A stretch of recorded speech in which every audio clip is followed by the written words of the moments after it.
We will resume the city commission meeting today. Can we start with the invocation by Pastor Dwayne Roberts of Calvary Chapel, followed by the Pledge of Allegiance led by Commissioner Casello. Would everyone please rise?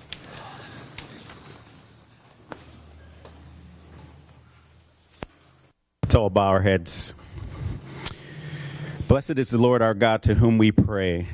Father, bless this gathering this evening and the topics that will be discussed, that may help us come together in unity for the residents of the city of Boynton Beach. God, I ask for your blessing and protection over all who serve our city and their respective families and the residents of this great city. Finally, I ask for your blessings and wisdom for Mayor Stephen Grant and his staff and those that will be speaking today that lead our great city. We pray these good things in your holy name. Amen. Amen. I pledge allegiance to the flag of the United States of America and to the republic for which it stands, one nation, under God, indivisible, with liberty and justice for all.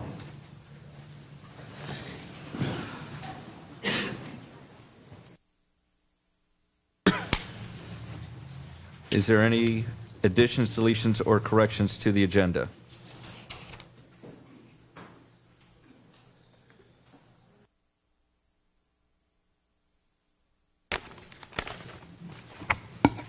Seeing none, can I get a motion to approve the agenda? So moved. Second. All those in favor? Aye. Agenda is approved. Commissioner Casello, will you please have any informational items? Thank you, Mr. Mayor. Just an observation. Yesterday we celebrated the 4th of July, our nation's birth, and I'd just like to say that a shout out and a big thank you to city staff. Once again, the fireworks display and our celebration held down the Intercoastal was a huge success. And it takes a lot of logistics, a lot of manpower, a lot of planning. These things don't happen overnight. And I'd just like to say thank you to the staff. I'd like to thank Jeff Livergood and his staff, the way he had that park looking. And I also like to thank, and he doesn't usually like to get a pat on the back, but Mr. Wally Majors and his staff. Wally, he is Mr. Parks here in Boynton Beach, and I can see him back there being a little embarrassed. But from the bottom of my heart, Wally, I'd like to thank you, your staff, and the rest of the staff that made this such a big success here in Boynton Beach, and we look forward to it every year. Thank you.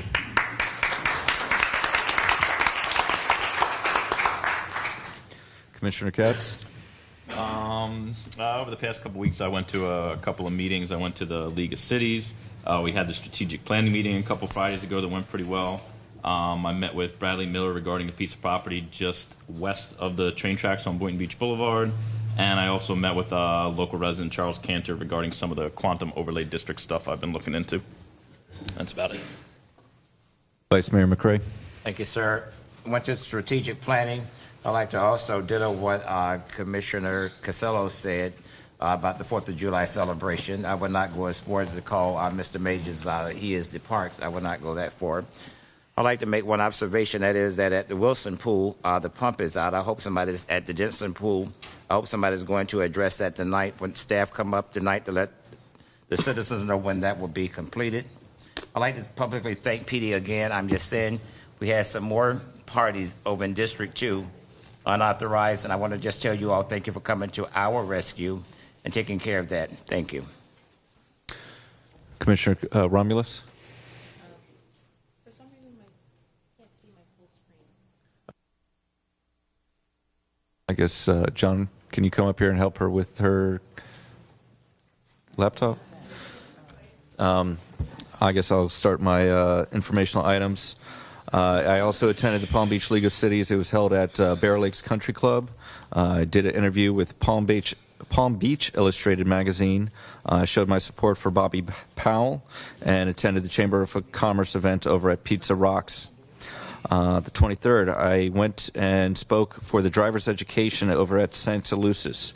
It seems that you need 67 hours before they'll give you your driver's license. I also met with Middle Land Planning regarding the villages of East Ocean. And then I attended the Healthier Boynton Beach meet and greet over at the Secret Garden Cafe, and the food there was delicious. Then I visited our neighbor Sun Deck, which is a little hotel in Ocean Ridge, and we had the strategic planning meeting. I showed my support for Priscilla Taylor. And then I attended the Florida Public Pension Trustees Association up in Orlando and learned some great information regarding the public pension. 29th, I attended the Women's Circle. On the 30th, I went to Pathways to Prosperity, showed my support for Lou Delgado, and attended the community conversation over at Carolyn Sims Park. On the 2nd, I played golf at the Links Golf Course, and this was the first time I played in a long time, and I was really happy to see that they had the GPS on all the golf carts, because then I could finally tell how far away was I from the pin. I attended service over at Calvary Chapel, and then on the 4th, I also went to the Intracoastal Clubhouse. I'd like to thank again also the Schoolhouse Museum for renting out the second floor, for having the event. My grandparents and parents were able to attend, and it was really nicely well done. I'd like to also thank Culinary Solutions for catering. And then today, I went to the Kiwanis Club up at Duffy's. Commissioner Romulus, you ready? Yes, All it's right. working now. Thank you. Where is he? Thank you for just showing up. That's all I had to do, and it started working. All right. So I met with Bradley Miller and the individuals representing the villages of East Ocean, and I attended the strategic planning session. I think that was a very productive time for us as commissioners and the rest of the staff. Spoke to some of the high school football players for Boynton High. Really got a chance to speak with those individuals and talk to them about the future and really discuss things outside of just football, especially for high school seniors. I think sometimes that's really just all there is for them. They just see high school and college, and they're all going to be professionals, and really just got a chance to talk to them and help them to create a life plan. And, I think we as a community, we need to really step up and support especially Boynton Beach High. This is our community high school. These angels, they're always looking for support, always looking for the community to rally behind them. And we're in the summer time now, but as a new school year opens, we're hoping to really get a good feel for the community and good support for those individuals there. My family, all of us, including my 3-month-old, we all attended the 4th of July festivities. We had a blast. It was an amazing event. Thank you to all the staff and everyone who worked really hard in that hot, blazing sun to put that event together. And then just to have the opportunity to sit there and watch those fireworks and listen to my son yell out all the colors, my 3-year-old yell out all the colors of all the fireworks that were going off. It was an amazing time, and we all really just enjoyed it. So this was my best 4th of July to date, and it was a great feeling to just be there with my entire family. So thank you, staff, again, for all the work that you guys do to make that event happen every year. Thank you, Mr. Mayor. I'm done. All right, and I forgot to mention that we have, if anyone is looking for work, you can become a poll worker for the Palm Beach County Supervisor of Elections. The information is at the back table. Mr. Mayor, before we move on, I'd like to make a comment to what Commissioner Romulus said, about we must rally behind all of our schools, high schools. Here in Boynton, we rally behind all of our schools here in Boynton. I just want to make sure it's stated for the record. We don't let any school, elementary, middle school, or high school. We support all of our schools here in Boynton. Thank you. I second that. All right. Seeing no more informational items, moving on to the announcements, community special events and presentations, and we are going to proclaim the month of July 2016 as Parks and Recreation Month. Wally, would you come down and accept the proclamation?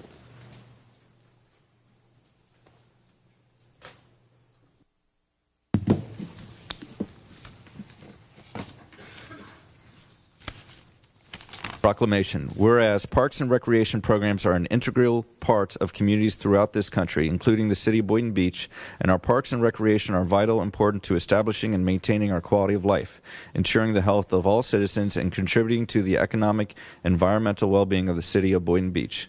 And whereas parks and recreation programs build healthy, active communities that aid in the prevention of chronic disease, provide therapeutic recreation services for those who are mentally or physically disabled, and also improve the mental and emotional health of all citizens.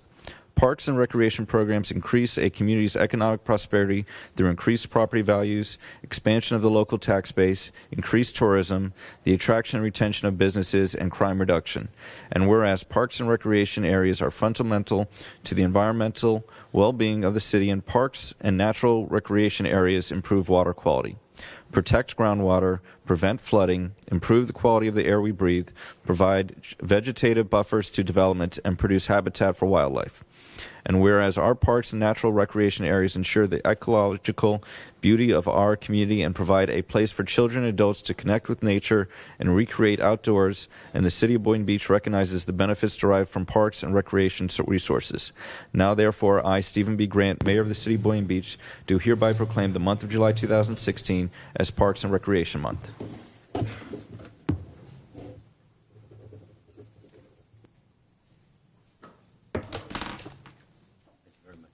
Pleasure. Aaron, we got to take a picture.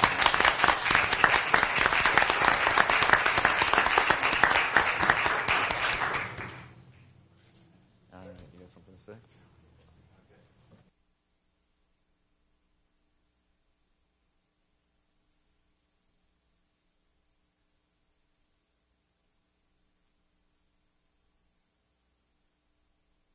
And next is the budget workshops, date times for the full year 2016-17 operating and capital budget to take place in the City Library Program Room on the following dates: Monday, July 18th, 2016 at 2 p.m., Tuesday, July 19th, 2016 at 10 a.m., and Wednesday, July 20th, 2016, 2 p.m. if needed. Now I ask, is anyone who would like to speak? Now is the time for public audience, where you have 3 minutes to let us know what's going on in Boynton Beach with you. Mr. Mayor, before we go to public audience, I'd like for staff to come down and address John Denson Poole, please. Because I'm sorry. That's not the time now. It's not the time for them to address it? No, it is not. You can speak to them at another time. It needs to be addressed tonight. Yeah, absolutely. You can do that tomorrow. This is not at the meeting. It's not on the agenda. You didn't put it on. I'm sorry. You missed your opportunity. Oh.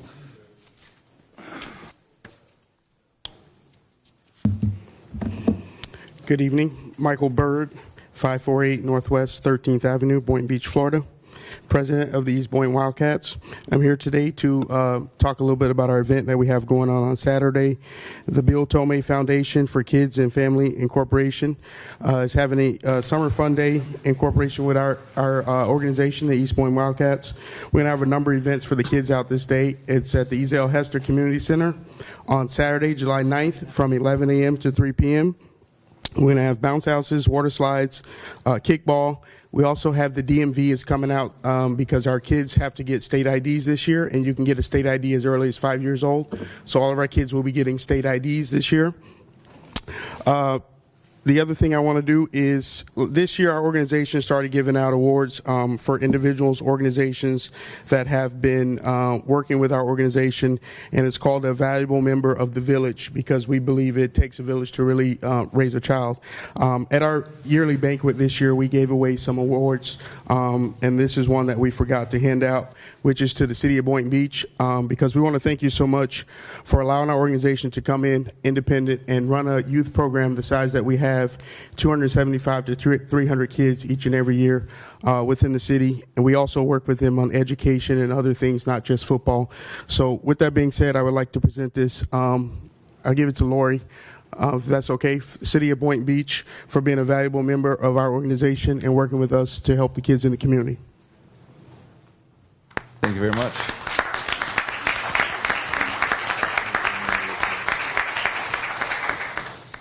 Thank you. Michael, can you say it again, where it is and what time? It's at the Ezell Hester Community Center on Saturday, July 9th from 11 a.m. to 3 p.m. All right. Thank you so much. Thank you. Mike, before you leave the podium, I know you met a few weeks ago with some professional athletes that were in the area. Can you please speak to that and just talk about the work that you're doing with the with our youth here in the community, please? Yes, absolutely. We met with the brothers, the Lamar brothers of the Lamar Foundation.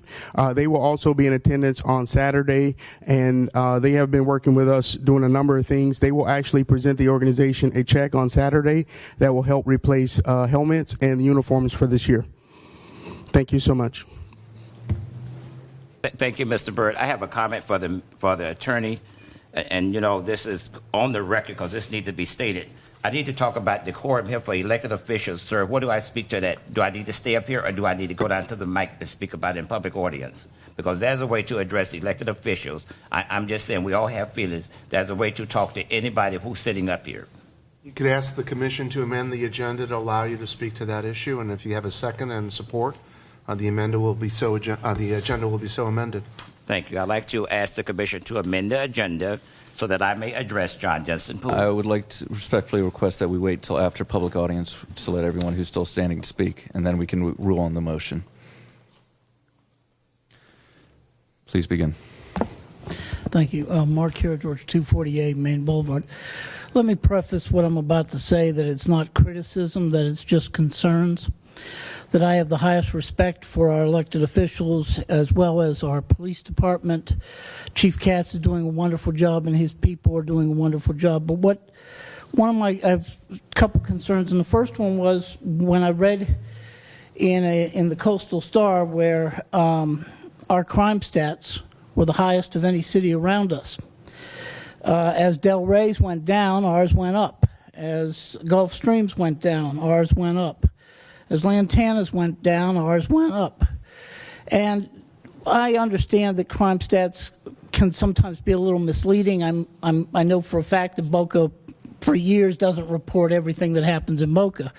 And Irv, I think you might be able to verify that. But the thing that concerns me is we had a few years where our crime was going down, and we were trying as a city to really be vigilant and try and bury the violence in this town and reduce crime and work with the youth and give them other activities to get into. And it's just a concern. The other concern that I have is when you did the strategic plan, one of the things that you talked about was hiring a consultant to work on the pension issue. And although that is a nice idea, we do need pension reform. The numbers don't lie. They haven't lied for the last 10 years. We're on a very bad path when it comes to what we pay out and how our pensions are done in this city.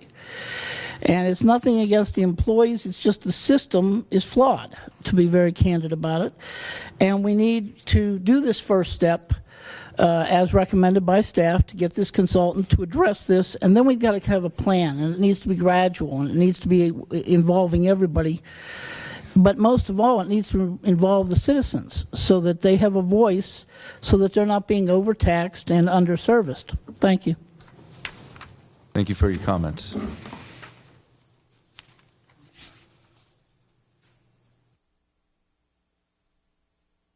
In July of 2005... Excuse me, can you please state your name and address for the record? Oh, I'm sorry. Teresa Scutari, 2030 Southwest 24th Circle, Boynton Beach, Florida, 33426. In July of 2005, the malaria mosquito was in Boynton Beach, and I had the misfortune of being bitten by this mosquito, and therefore was infected with malaria. It was the worst experience of my life because I felt I was at death's door until I recovered. Also, at the same time, there were two men that had contacted it also because they were on TV. They were being interviewed on TV. For this reason, I hope Mayor Grant will get the help he needs to prevent the Zika mosquito from coming to Boynton Beach, because if the malaria mosquito came here, it's very possible the Zika mosquito could get here too. Thank you. Thank you very much. I spoke with at Bradford, the mosquito-borne control for the county of Palm Beach, and he informed me that the Zika mosquito, there's plenty of different types of mosquitoes, but it lives in standing water, and it has a gestation period of 10 days. So if he said there's a hotline, I should get the number, but I'll make sure that we post that. If you see anybody or your neighbors or yourselves, please make sure that you do not have any standing water for more than 7 days.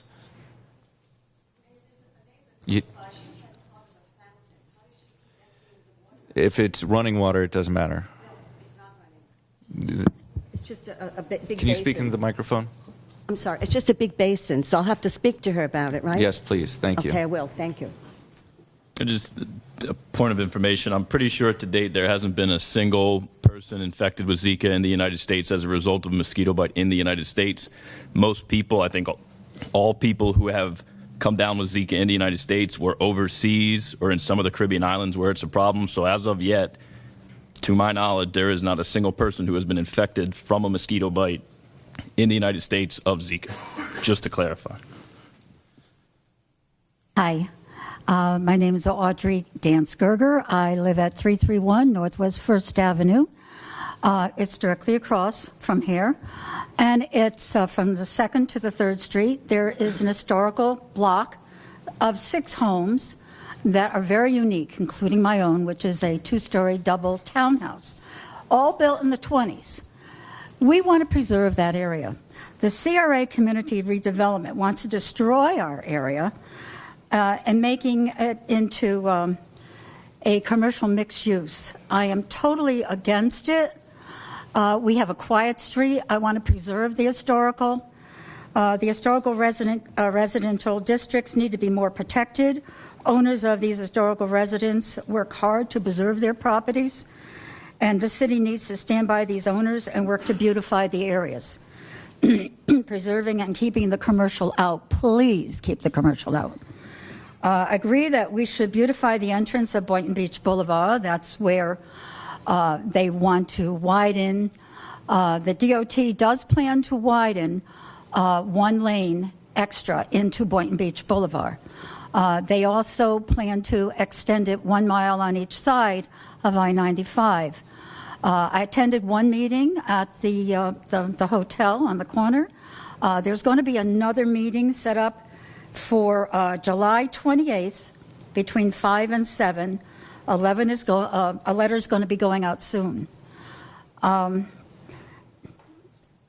If we want to do anything with Boynton Beach Boulevard, I'd love to see it more made into just maybe wider sidewalks and brick and give it some character and put some trees in and landscape it. Fix the entrance. That's, make that entrance look more attractive.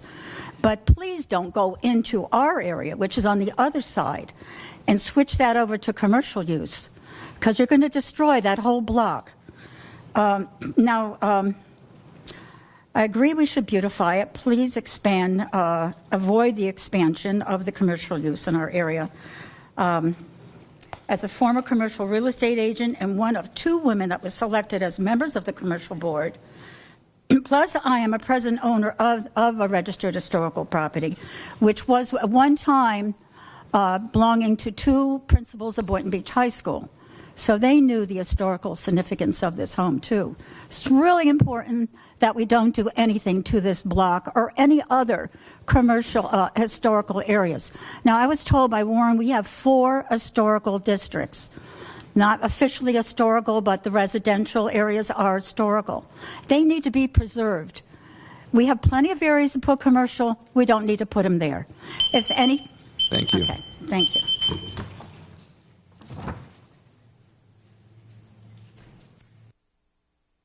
Cindy Falco Di Corrado, 316 Northwest 1st Avenue. To piggyback a little bit, I have been going to I just moved recently into the community, and I also have one of those historical homes in the same vicinity. But my main thing is, as I was sitting listening to a couple of the CRA meetings, I love a lot of their ideas. I do. I think it's innovative. It's fabulous. My thing is, I do live off of Boynton Beach Boulevard, and it is an eyesore. And I do hear all the different mixed things that they're going to do, but I'd like to know, what are they going to do in the immediate future? I have some neighbors who have lived in the community 11 plus years, and they said this was on the table for many, many years. I'd like to know when something can be implemented, and I was told this is the spot to speak to you, the commissioners, to share my concerns, that I would really like it to be beautified as you come off of Boynton Beach Boulevard, because every time I come home, it's mishmash. And I don't know what's doable. I don't know if before commercial or not commercial or any of those details, but at least make it from this point forward, to put some trees or something to soften the entryway to make it a beautiful little area that you're coming into when you come into Boynton Beach. And I appreciate your time. Thank you. Appreciate it.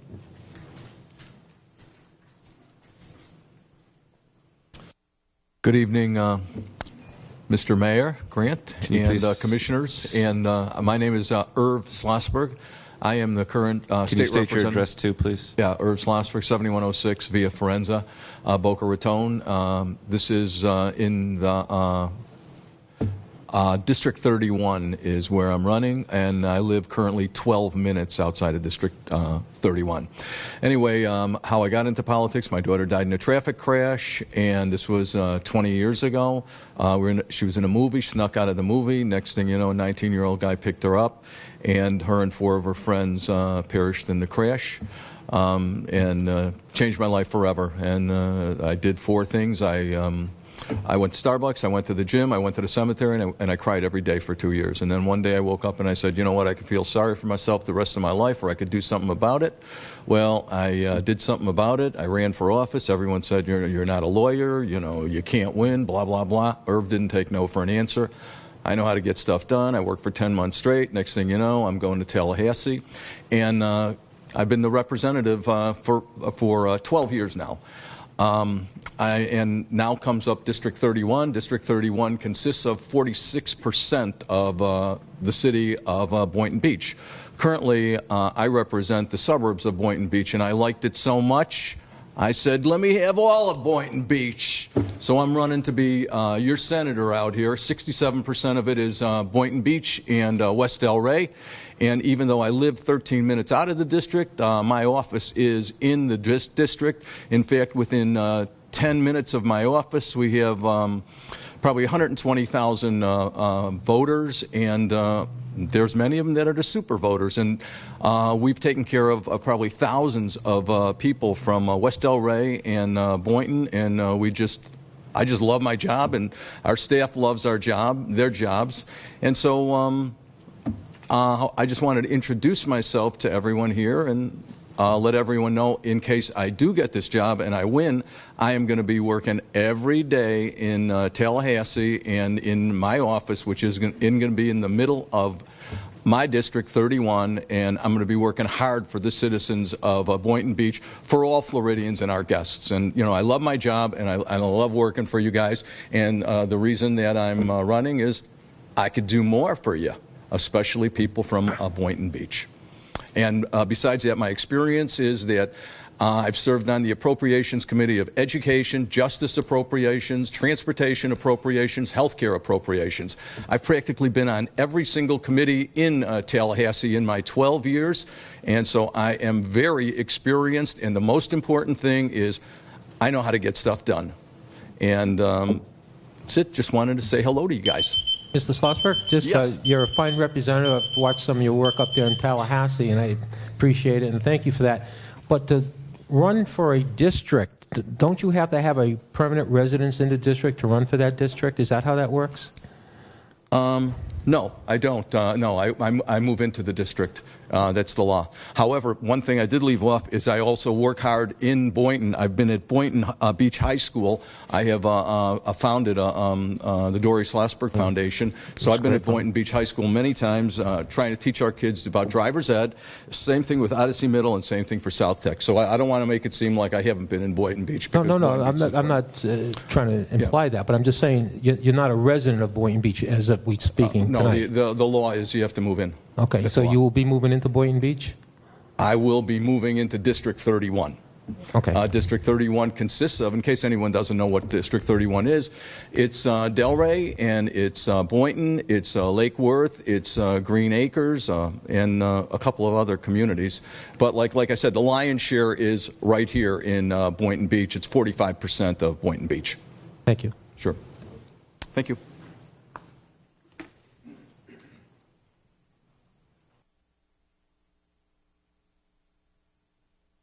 Good evening, Mr. Mayor and County Commissioners, City Commissioners, excuse me. My name is Tom McClure, and I reside at 2004 South Federal Highway here in Boynton Beach, Florida. My public comments tonight are in 2 parts. One for tonight, because of the length of the time of my remarks, I will not make it to the second half, but I will be here next City Commission meeting to give you the second part. I stand here before you tonight to applaud each and every one of you for all of the work that the hard work and dedication that you give to the city of Boynton Beach on behalf of our citizens here.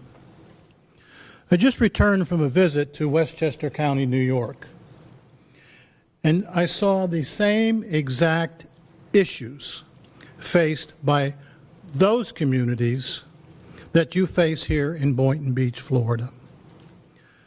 I want you to know that you are not unique, but you are unique to me in the fact of the amount of dedication that you have to put forward to doing this. Your day is not your day. Your day is the city of Boynton Beach, and I applaud you for that. On the issue of developers wanting to develop and citizens voicing their concerns for responsible development goes on everywhere. I saw the exact same thing happening in Westchester County, which is one of the more expensive counties in New York. The citizens voiced their concerns for responsible development, but however, in the end, the right results always appear to be the same. Citizens' voices can't stop the developers doing what they want to do. This is not a fault of the City Commission, but is here in Boynton, as in Ossining, New York, the developers just have too much money, and they convince the commissions that their projects are good for the city in the form of revenue. So why not? However,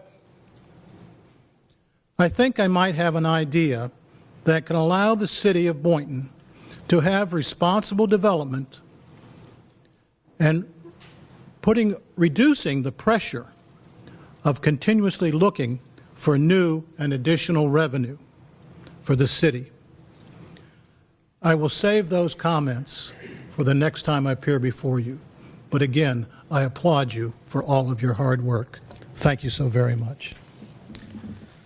Thank you, Tom.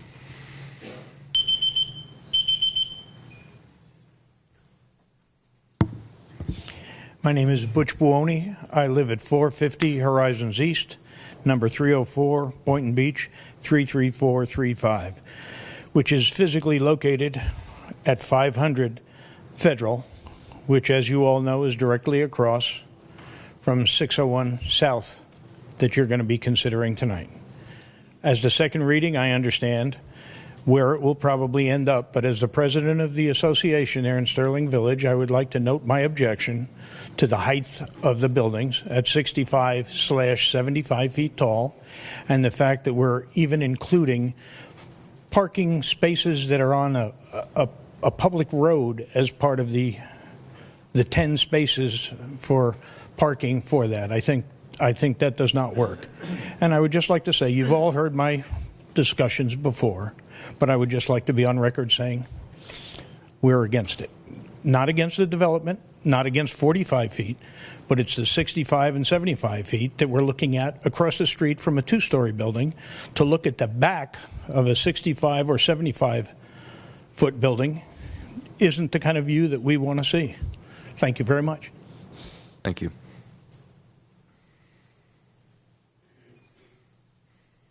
Good evening. My name is Harry Woodworth. I live at 685 Northeast 15th Place. This evening I'm speaking as the president of Inca. First, I'd like to, for the Inca 10 communities that make up Inca, I'd like to thank the city for that awesome fireworks display. That was first class. And the other thing is we walked home from that, I didn't hear one horn, one angry word. I mean, it was unbelievable how polite people were and how well the traffic was managed. So that was just an outstanding job to everybody who was involved in that. Thank you very much. The other comment I had was there's a CRA advisory board meeting this Thursday at 6 o'clock. I know that competes with the judiciary meeting, some other stuff. But if the commissioners have time to make that, item 4A on the agenda is the advisory board looking at the consolidation plan for the CRA redevelopment project. Citizen input to that has been abysmal. The 100-foot activity nodes that have been quietly slipped into that with no specific discussion. This is the time for them to, maybe you guys could come and clarify what that review is actually going to do. citizens here might want to attend that meeting, because that's going to be the last time you're going to have any chance of having any kind of citizen input to that before you start looking at 100-foot plus all over the place. Just unbelievable that there's been a lack of input to that. So I would ask that you guys could maybe attend that if you have a chance, and make sure that your wishes, as you were communicated previously, that there be some citizen input and review of that be done, not just a rubber stamp to the 4 sessions that were previously held. I attended 3 of the 4, and there was never any clarification of where those 100-foot plus nodes were created. There was no delineation of where the special changes were from to, like you would do in any kind of drawing. Even when you change an ordinance, you leave the old text so you can see. It would just be nice if somebody would help the advisory group and the citizens see what changed, where it changed, and what the real impact is, instead of just burying it in the whole thing and running it through like the rubber stamp that's been done so far. So that's all I have to say. Thank you.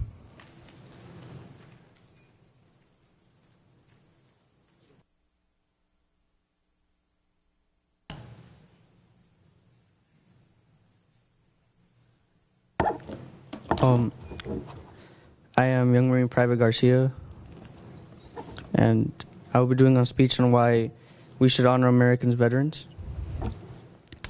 Americans' veterans should be honored. You didn't give your address. I'm sorry. Since the mayor's not going to do it, your address. It's okay. America's veterans should be honored because they have suffered through so many hardships that others could not and have not survived. They did it for their country that they loved and still love today. I believe the veterans of our nations are our nation's bravest citizens. Veterans remind us just how horrible war is and hopefully prevent wars in the future.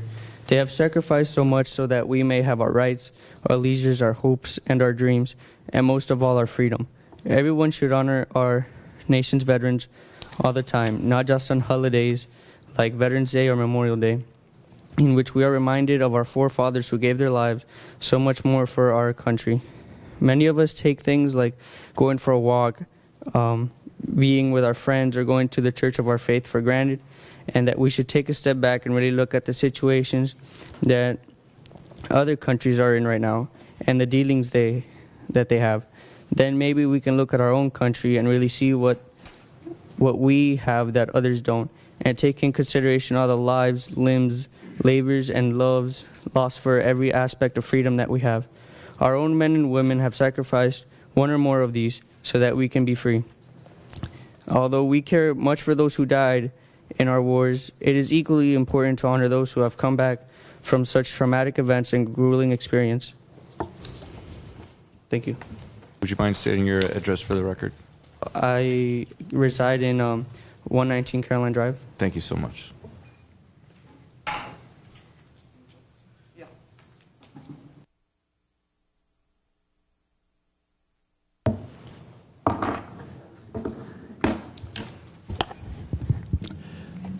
Good evening, Commissioners. It might be payback time for me as being a volunteer contributor to your can you city state your name and as far back as 21 years ago, Excuse me. before most of you were here, and the very can't first hear. 100th anniversary, June 16, fine. 1995, of the founding is since 1894 by Major Nathan Smith Boynton. I gave you the story. In addition, there was no West Boynton Beach, only farmlands. I also presented the veterans programs at the Boynton Beach Lantana Rotary Club, Boynton Beach Senior Citizen Club, the Boynton Beach Civic Center with my veterans memorabilia display. Commissioner Joe was there, and Woody Hayes was there, and they came to see, and they were impressed.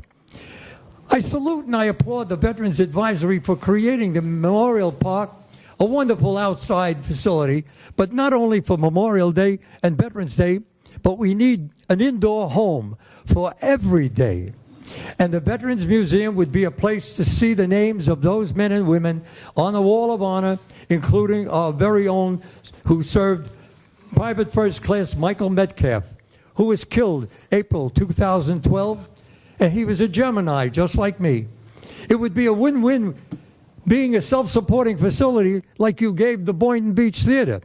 Just think, the only veteran memorabilia in Palm Beach County, and not a canteen or a club, but a place for veterans and students to gather and meet and receive educational programs and assistance.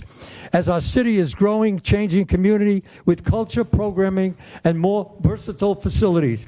Our museum would satisfy the needs of both locations, east and west. As you new elected officials can do, it's funny. We won the war in 1945, but we have for the past 38 years the Japanese Murakami Museum. We got nothing. We need a start in Boynton Beach. Excuse me for one moment.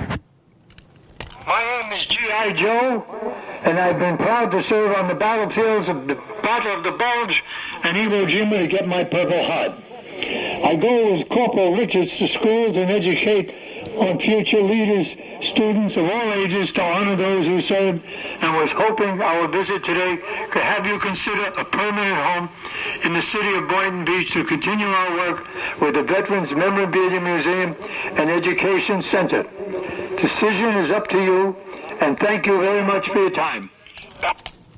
Thank you, G.I. Joe. Now, can you please I state still your have name some for the time. record and your address? So what I'm going to do, Now, can you get them? oh my, You have to say your name and your address. oh, I'm sorry. Corporal Bird Richards, 7381. All right. It's his time. 7381 His Forest time's up. Parkway, Boynton. If you get a chance and want some questions, I'll be happy to answer if I can hear you. Thank you. Thank you. Like Ernst Schlossberg said, or Barack Obama said, vote for me. Vote for our museum. Thank you.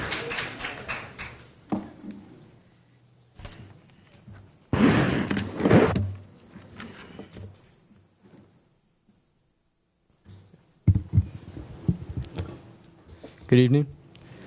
My name is Young Marine Lance Corporal Figueroa. I live at 1577 Hawthorne Lane, Wellington, Florida.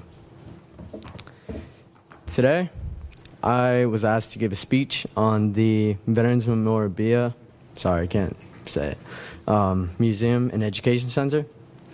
But I personally like opening up a speech with a question. And that one question is, how great is it to be an American? Great.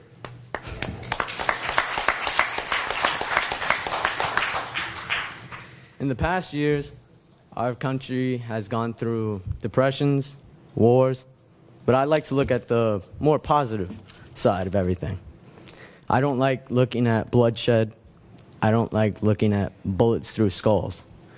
I like to go outside, walk, maybe play at a park. Knowing my age, I'm 17, but that's my right. It's everyone's right as an American. This museum would not just be helpful for children to learn something or someone to bore themselves to sleep. No, it's somewhere that we can actually remember our veterans. Give them a big thank you. That's all.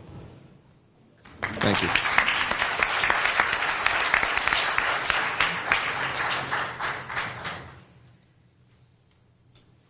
Hi, my name is Cindy Townsend. I previously resided at 9190 Karma Drive in Boynton Beach. I now reside at 3589 South Ocean Boulevard in South Palm Beach. I'd like to thank you for giving us the opportunity to come here and speak this evening about the museum.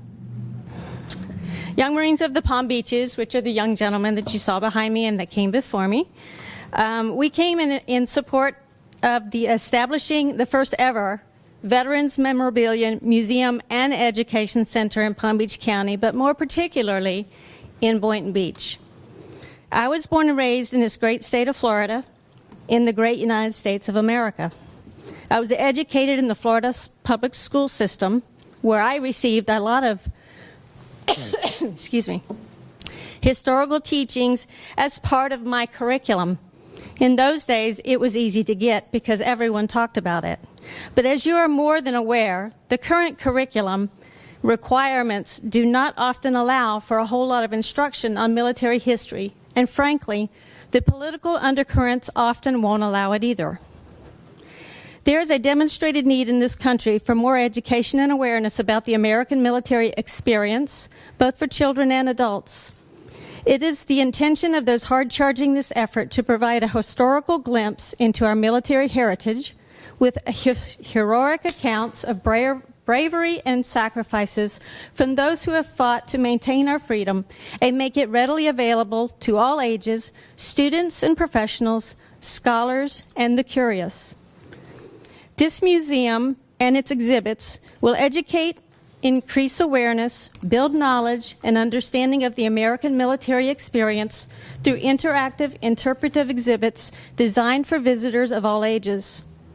While it would be filled with hundreds of genuine artifacts, military relics, photographs and memorabilia, and memorable accounts by former soldiers, it is important to point out that this will be a museum only in this sense that the military items are displayed here. The primary goal is to pay tribute to those who served while preserving our history and reaching out to help educate our youth. We do recognize and hope that you do too, that the future of our great country is in the hands of our future leaders. These leaders are in our classrooms today. They are our legacy tomorrow. Let's make sure they understand yesterday. Thank you.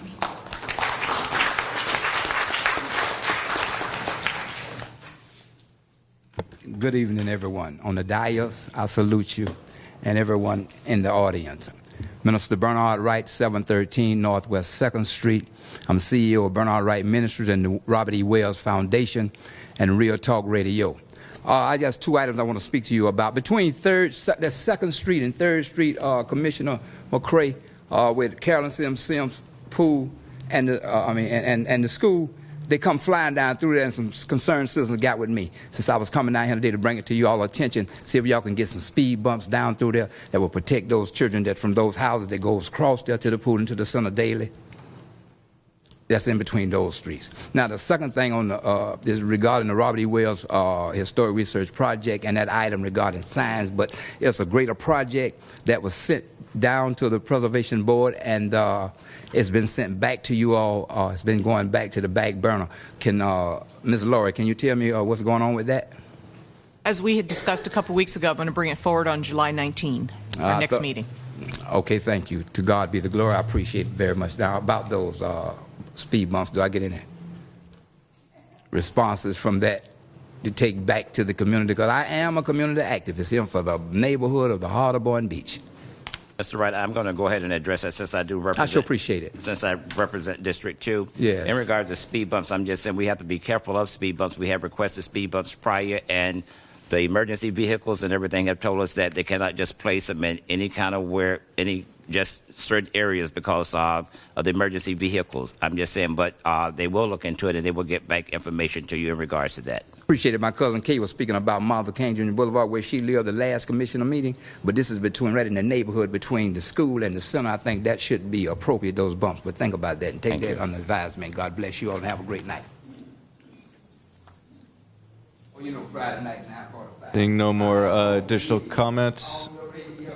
Public audience is now closed. Could I motion to amend the agenda to allow Commissioner McCray to speak on the item he's desired to speak on? Second. Thank you. What I'd like to have placed on the agenda, thank you, Commissioner. I'm sorry, did we get a vote on that yet? Can I get all in favor? Aye. Aye. Aye. Thank you. In regards to John Denson Pool, the reason I wanted it placed, for discussion is because I got a phone call saying that the pump is up. Perhaps staff need to come down and address this. The reason I'm concerned about it was that when individuals left the pool today because they could not swim, they did not know what was going on, and they said it was going to be a press release, and I'm just saying, these are concerns that citizens have. I'm sorry that I missed placing it on there, but these are things that's happening, and I don't know if the rest of you all understood about the pump in the pool, but I got a call. Okay, so can I hear a motion to put this on the agenda, please? Vice Mayor McCray? Already No, did I that. thought it was for a discussion. for what you want to do. Let's allow Parks and Recs to speak. Well, motion with all this going on. Yeah, that's what That was the motion covered, for? yes. All right. Thank you. Good evening. Thank you. Amy Blackman, Recreation Superintendent. About mid-June, we knew that the pump, there's two issues here. The pump has a motor in it. The existing pump is about 15 years old. So myself, the aquatic supervisor, analyzed it, had it looked at by 2 or 3 different companies, realized that it had a very short lifespan. So we ordered a pump. That was the week of June 20th. It's a special order item. It will be here on the week of July 19th and installed. However, since then, we did everything we could to try to prolong the life of it, including waiting a couple days to backwash, which is what filtrates the system.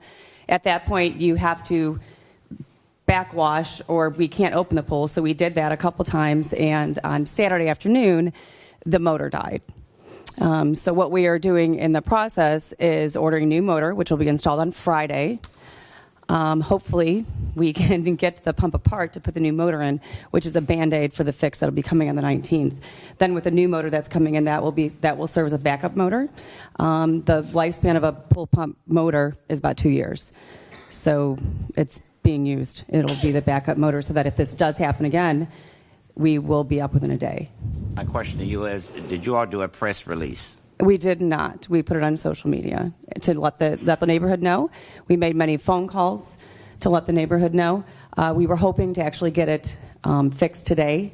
It's just not something that can be done within 24 hours. Okay, since it's not going to be done, are you all going to do a press release so that it will go out to the kids that do not have computers? This is what I'm saying. We need to reach the citizens in District 2. Yes, sir. First thing in the morning. Thank you. Mm-hmm.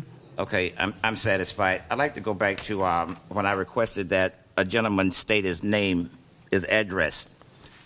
Okay, I did not make up this here agenda. Okay, it states on here, it has rules and regulations for addressing us. And it says, addressing the commission. When addressing the commission, please step up to either podium and state for the record your name and address. Just want to reread it for the record. Thank you. Thank you, Vice Mayor McCray. Moving on to administrative. Appointing voting delegate for the Florida League of Cities annual conference. Was there any discussion or a nomination? Does anybody want to serve? Who want to serve? I'm already on the League of Cities Executive Board. I don't know if that means we can have another voting delegate. Laurie? Yes, sir. You can pick whoever you want. You're on the local county board. This is for the Florida voting, representing the entire city. It could be you or it could be any other commissioner. Does everyone on the commission plan on attending? I will be working. It'll be like the second week of the school year, so I will be unable to toss my name into the hat. Vice Mayor McCray? I will be down there, but I do not want my name placed as a voting because I don't know when I'll be stepping in. Might be stepping in after a vote. I got to check the schedule. Okay. All right. I was planning on attending, so... I'll motion that Stephen B. Grant be the voting person for the League of Cities for Boynton. All right. Second. All right. All those in favor? Aye. Mayor, if there's any chance, Commissioner Casello, if that you plan on maybe going, it requires commission approval, so you might want to expand your vote tonight to include an alternate?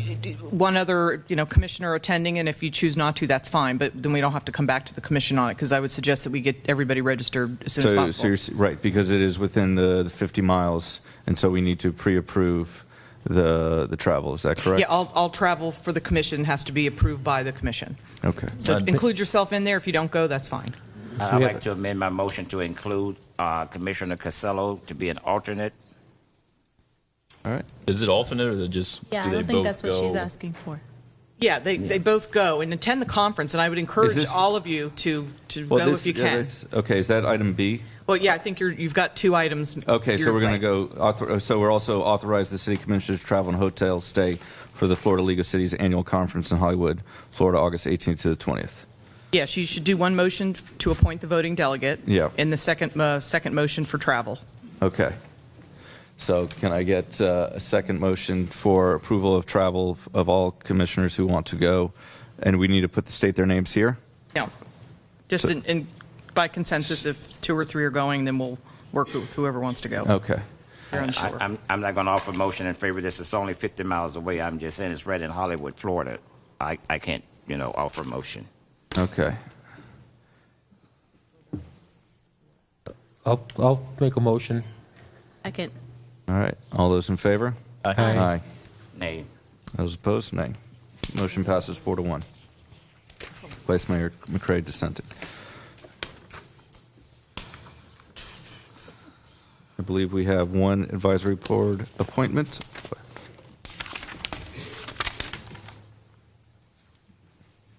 That what is mine?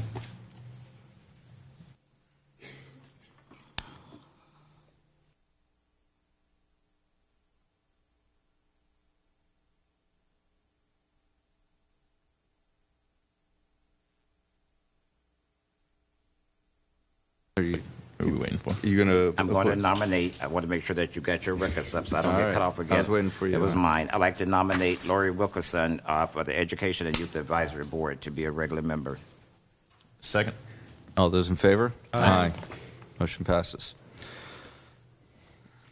Is Lori here to make any comment? Just don't see. All right. Moving on to consent agenda. Seeing no items pulled, can I get a motion to approve consent agenda? So moved. All those in favor? Or can I may I have a Second. second? Commissioner Romulus, second. All those in favor? Aye. Moving on to bids and purchases over $100,000.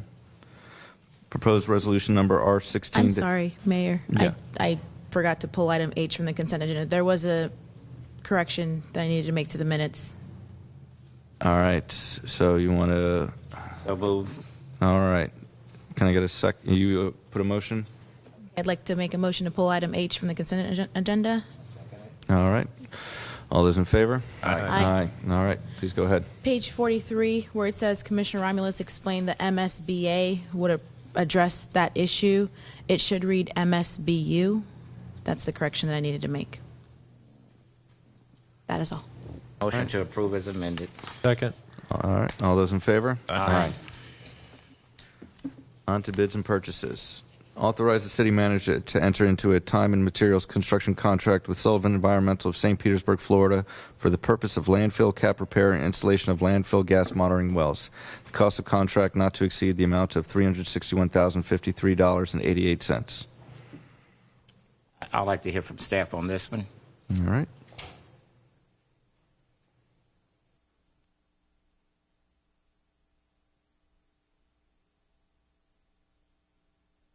The reason I want to hear is that we're spending $361,053.88. That's for 12 months. I want to know how long have we been, monitoring, the landfill? Good evening. Christine Roberts, Assistant Public Works Director. The landfill has been monitored for over 20 years. Hang on 1 minute. I'm looking for a note.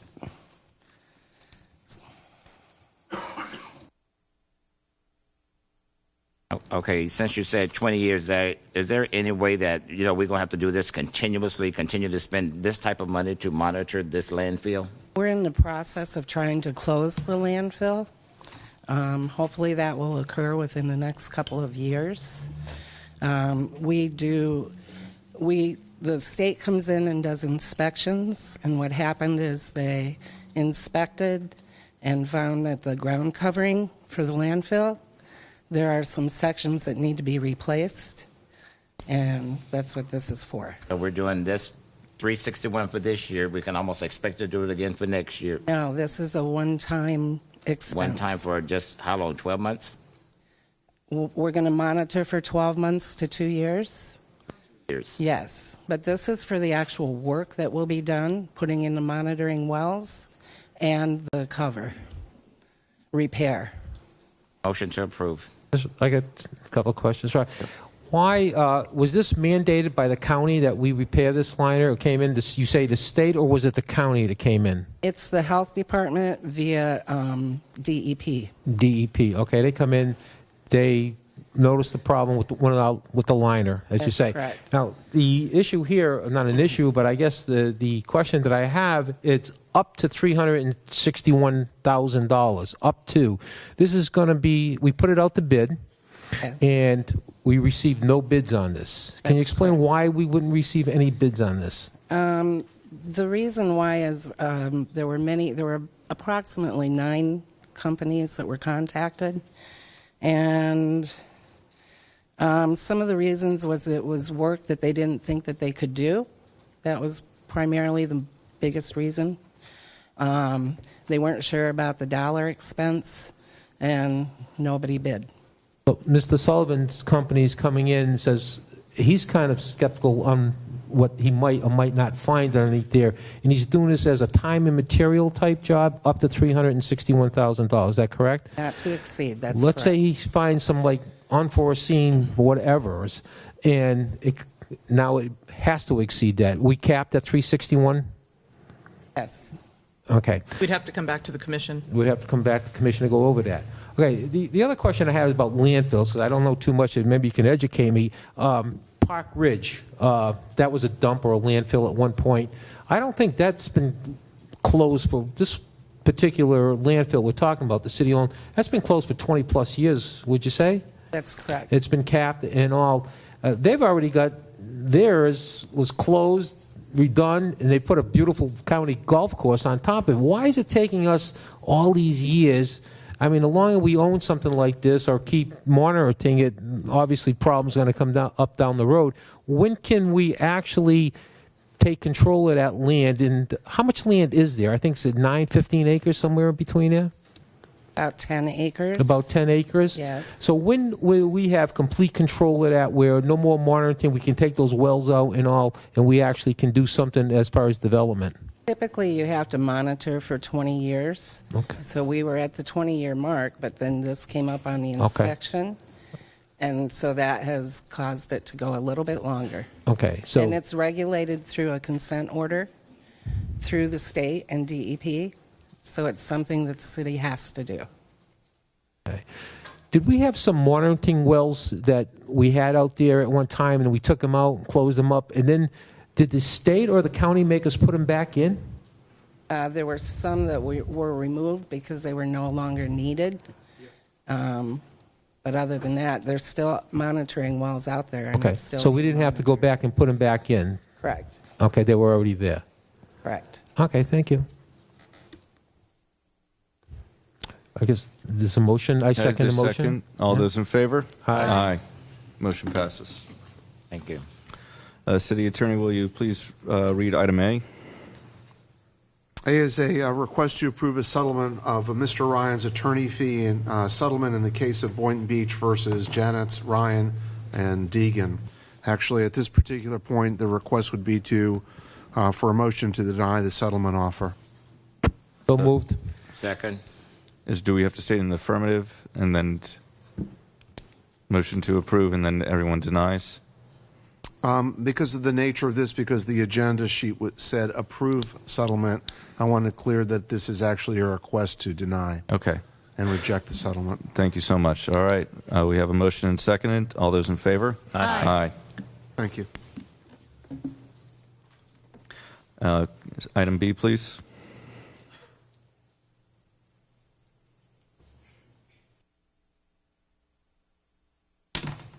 Good evening, Chris Yanuzzi, Code Compliance Coordinator. We're here on an appeal by Ralph Skorecki, the property manager for Gulfview Harbor, regarding a lien reduction case, code case 151376. Oh, do I start? Yes, I'm here to appeal the, I guess, the magistrate's order for administrative fees. This case got way out of hand through the whole process. I tried to stay in communication as best as possible with the code enforcement officials. It finally took me reaching out to the city manager and a commissioner to sit down and hear the case. Once I met with those two individuals, code was brought in, building department, lock, stock, and barrel, permit issued in 7 days. That was February 29th, a Monday.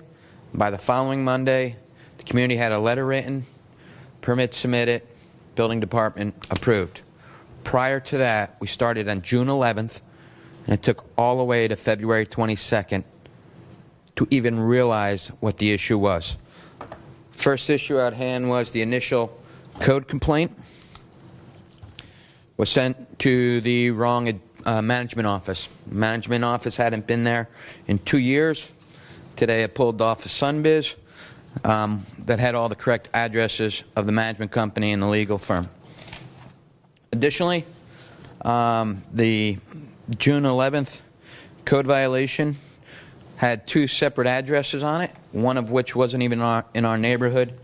And the 2 citing issues were confusing. One was for a ladder and a deck, which was in our community, and one was for a site plan approval on a building that was painted. The address given, the building hadn't been painted in over 5 years. Today, prior to coming here, went to Google Earth. I pulled up January 2014 and January 2016. The building's identical, hasn't been painted. The issue at hand was there was some painting in the neighborhood, but it wasn't that building. Through the whole process, I tried communicating with the officer on 3 occasions. I came down to City Hall, spoke on the telephone in the police station. I extended a courtesy Please speak in the microphone. I extended the courtesy of going to the community with them to show exactly what the issue was. All denied, all in emails. I sent an email to the code coordinator, extending the same courtesy. What's going on here? The buildings you're citing, there's nothing wrong with them. Hasn't been painted in 5 years. One of them's not in our neighborhood. When the order was finally granted by the magistrate in October, they actually put a 4th building on it that wasn't even part of the original complaint. So the original complaint had 4 separate addresses. One was a building that was painted over 5 years ago. The second one address was for a address for a community building, not even in our community. The third one was for the ladder, and the 4th one was for a roof. So 3 separate letters, 4 separate letters from the city, 4 separate addresses. We had assumed it all been taken care of. My mistake. I admit fault on that. The issue at hand was it was 2 days before Christmas. Some homeowners were buying into our neighborhood, and they got notified that the city had levied fines against the association, 128 houses over $17,000. And in order to sell their houses a week before Christmas, they had to either pay this.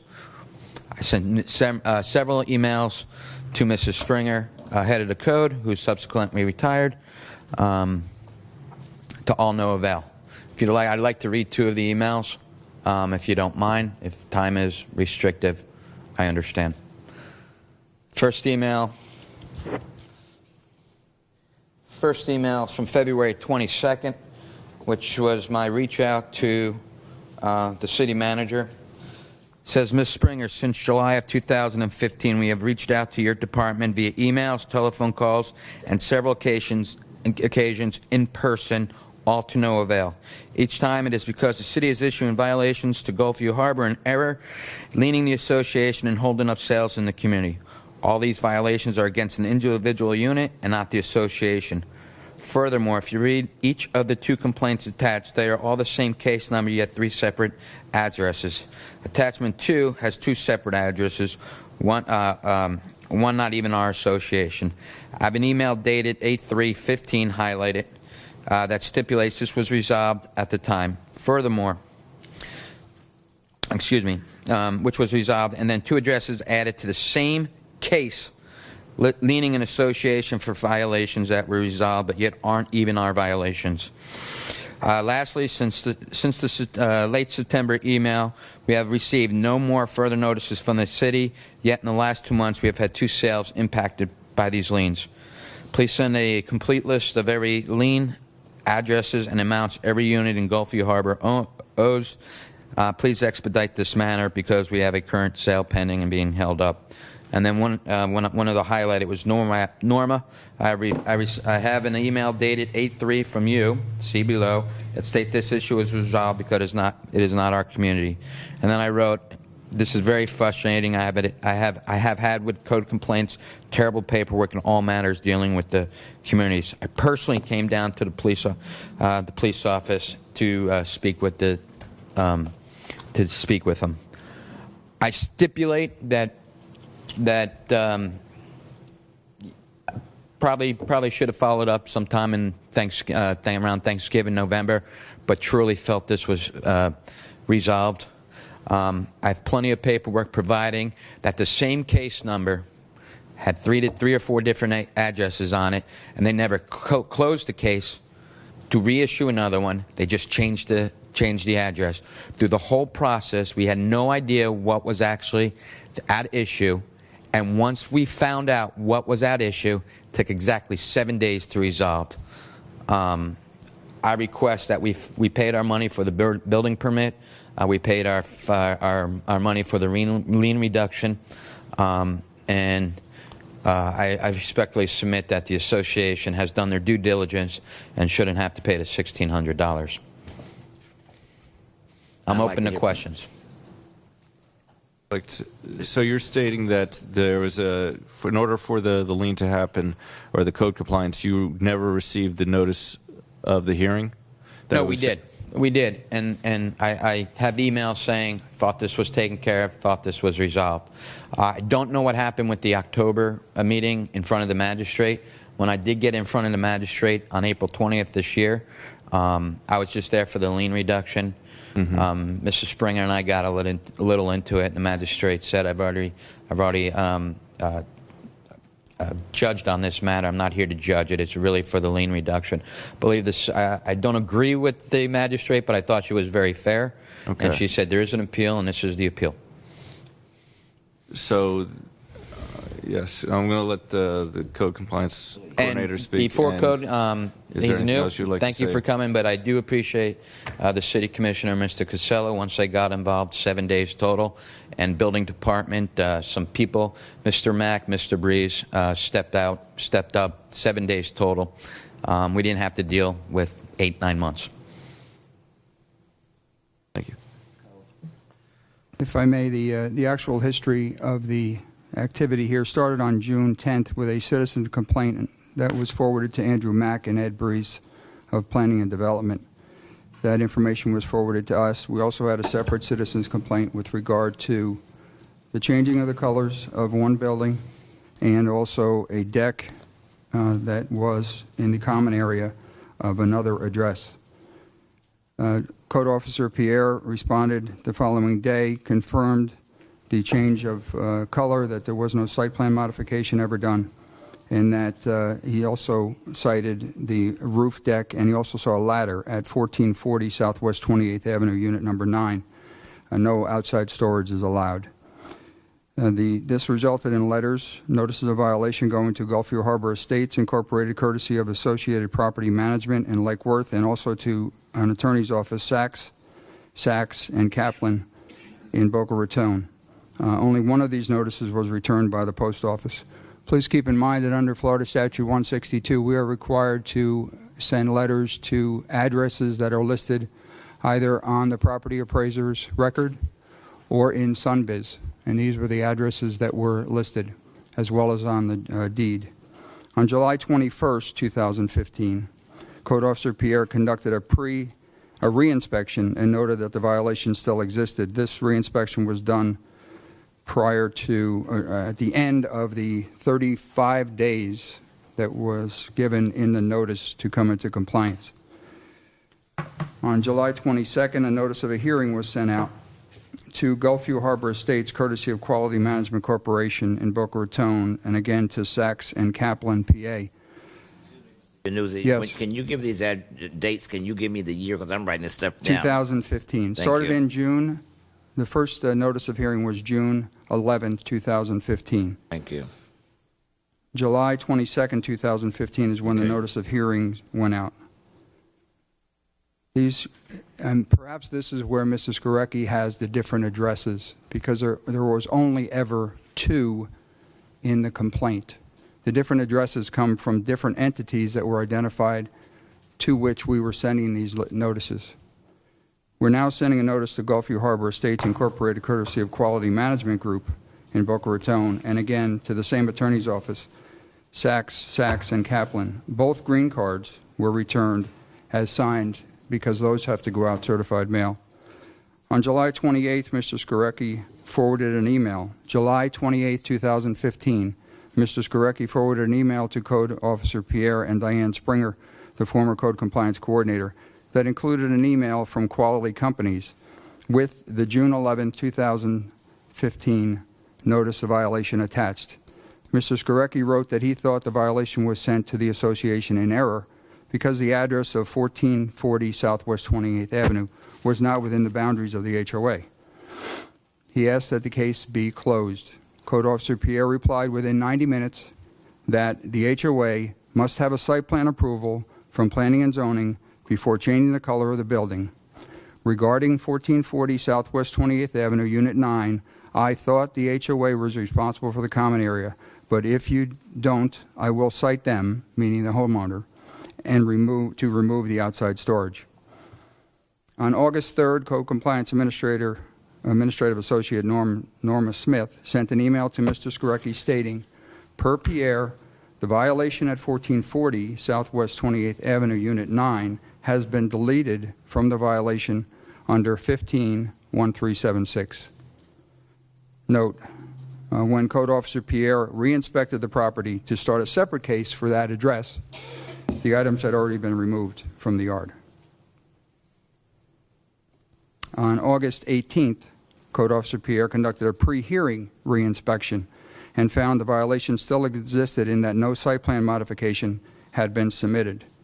On August 19th, no one representing Gulfview Harbor appeared, and the Special Magistrate Ellis ordered compliance by September 18th, 2015, or a fine of $100 a day plus administrative charges. On September 22nd, 2015, Code Officer Pierre conducted a post-compliance date reinspection and found the violation still existed because no site plan modification had been submitted.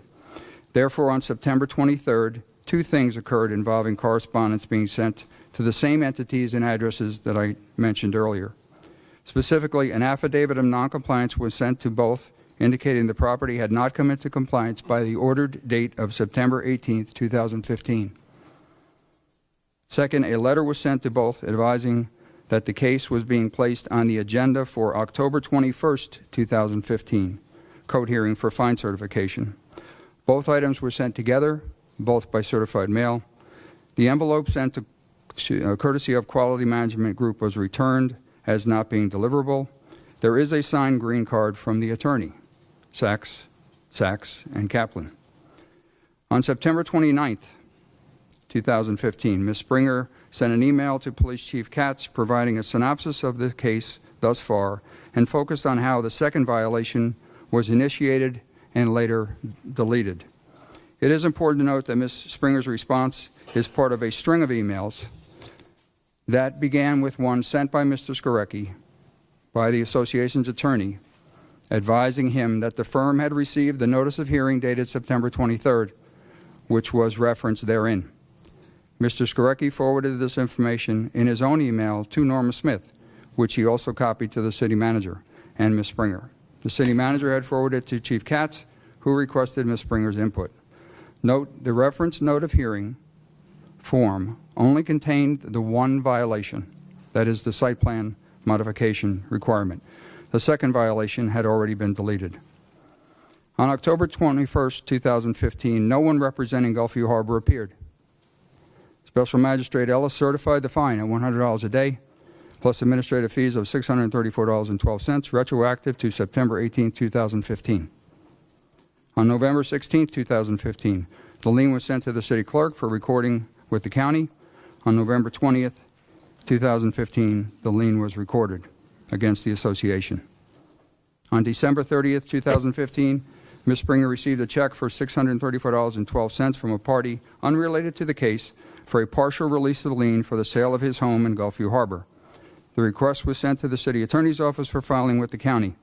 Because of the lien against the association, the title on all property within the HOA had been clouded, requiring individual partial releases for anyone who wanted to sell their property. On January 18, 2016, the partial release of lien was recorded. On February 29, 2016, Diane Springer and I attended a meeting with the city manager, then Vice Mayor Casello, city engineer Andrew Mack, and Mr. Skorecki to discuss the case. The meeting ended with Mr. Skorecki being advised that the special magistrate's order governed the matter, to include the accrual of fines, that a site plan modification was needed to bring the case into compliance, and that the lien reduction process would be available afterward. On March 3, 2016, Mr. Skorecki submitted a site plan modification to the Planning and Development. On March 7th, 4 days later, the Code Compliance was notified by Principal Planner Ed Brees of the Planning Department that the site plan modification had been approved. Therefore, the violation was now in compliance. On March 8th, Ms. Springer issued an affidavit of compliance and sent it by regular mail to Gulfview Harbor Estates, courtesy of Quality Management Group, and Sachs, and Kaplan. Neither affidavit was returned as not being deliverable. On March 21, 2016, as a follow-up to previous discussions regarding the process, Ms. Springer sent an email with a lien reduction hearing application form to Mr. Skorecki requesting he sign and return it with the $200 fee. On April 14th, Ms. Springer received the executed application and fee. The lien reduction hearing was placed on the March 18th agenda for the code hearing. On May 18th, both Ms. Springer and I presented the lien reduction case to Special Magistrate Ellis. We advised her of the details regarding the sequence of events leading up to this request for a lien reduction, to include that there were 170 days of noncompliance at $100 a day, or originally a $17,000 fine, plus $634.12 in administrative fees, for a total of $17,634.12. Mr. Skorecki testified that he was under the impression that the case was closed, that he did not find out about the case until January of 2016, and that the HOA doesn't feel it should pay anything. Ms. Springer read into the record a portion of the July 27, 2015 email sent to Mr. Skorecki by the association's attorney, Stephen Rappaport, wherein Rappaport is very clear with the issue, quote, apparently, this is related to the failure of the association to obtain site plan approval before changing colors of the building, unquote.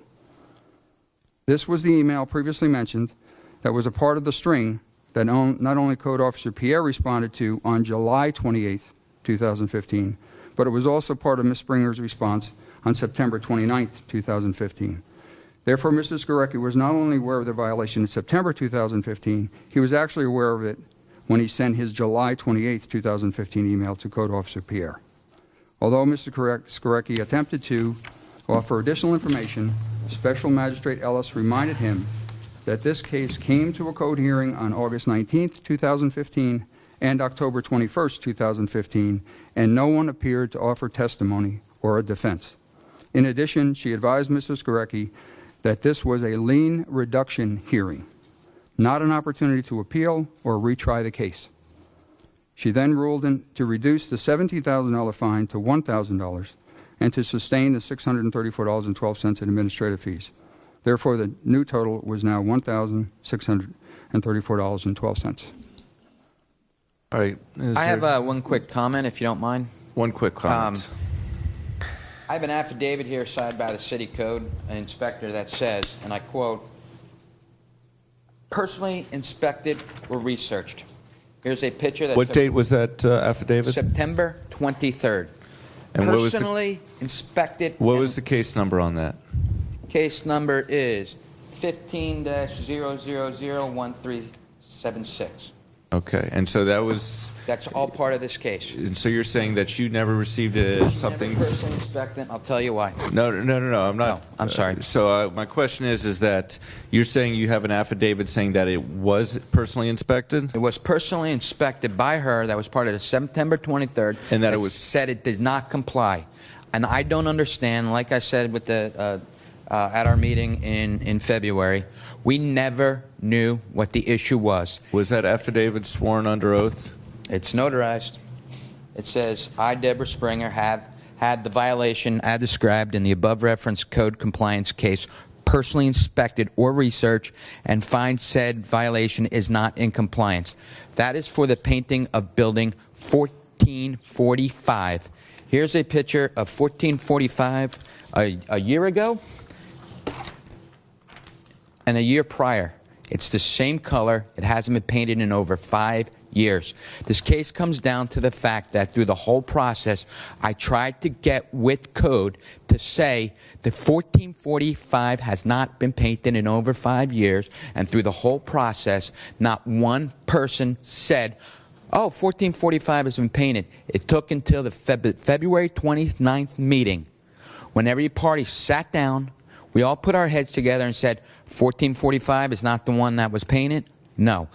These buildings were painted over here. And once that happened, it took exactly 7 days to meet with the parties and have a signed permit. I'm going to reserve my comments. I've had bad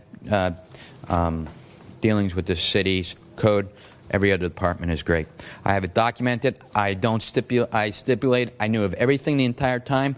Why the October meeting fell through, I'm not firm with. But I do have a December 24th email. My first communication wasn't in January. I do have one that went to Mrs. Springer that tried to explain again what is going on here. The houses can't sell. Okay. Officer Pierre, what was the color before the violation? Was it... What was what? I'm sorry. You know, what we're arguing is what the color of the house was. Are you saying you have personal knowledge of the color before it was painted and knew that it was painted? Yes, I do have pictures. Are these pictures before and after the paint? I have pictures, actually, of what they're confusing. Did I bring the pictures to you guys? Yes, please.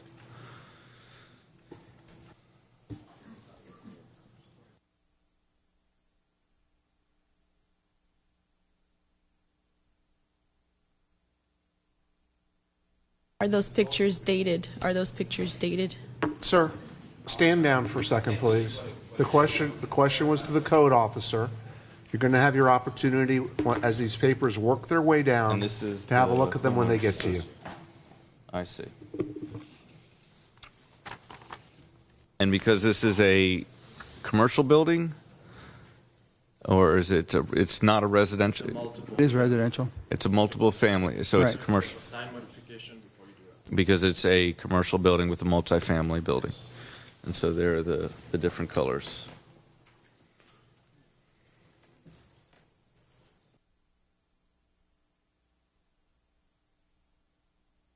So, brown, blue, basically.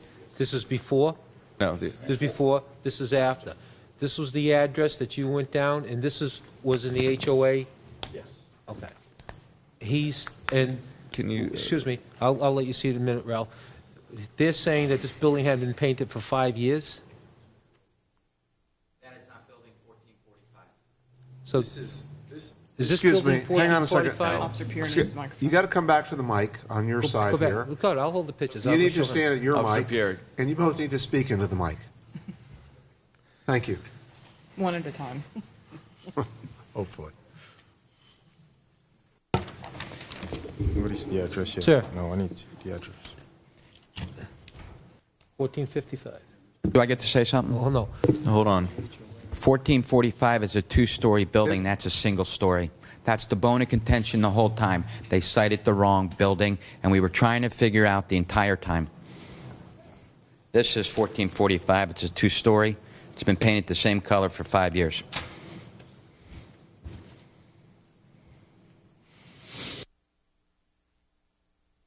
Painting that building? Hold on.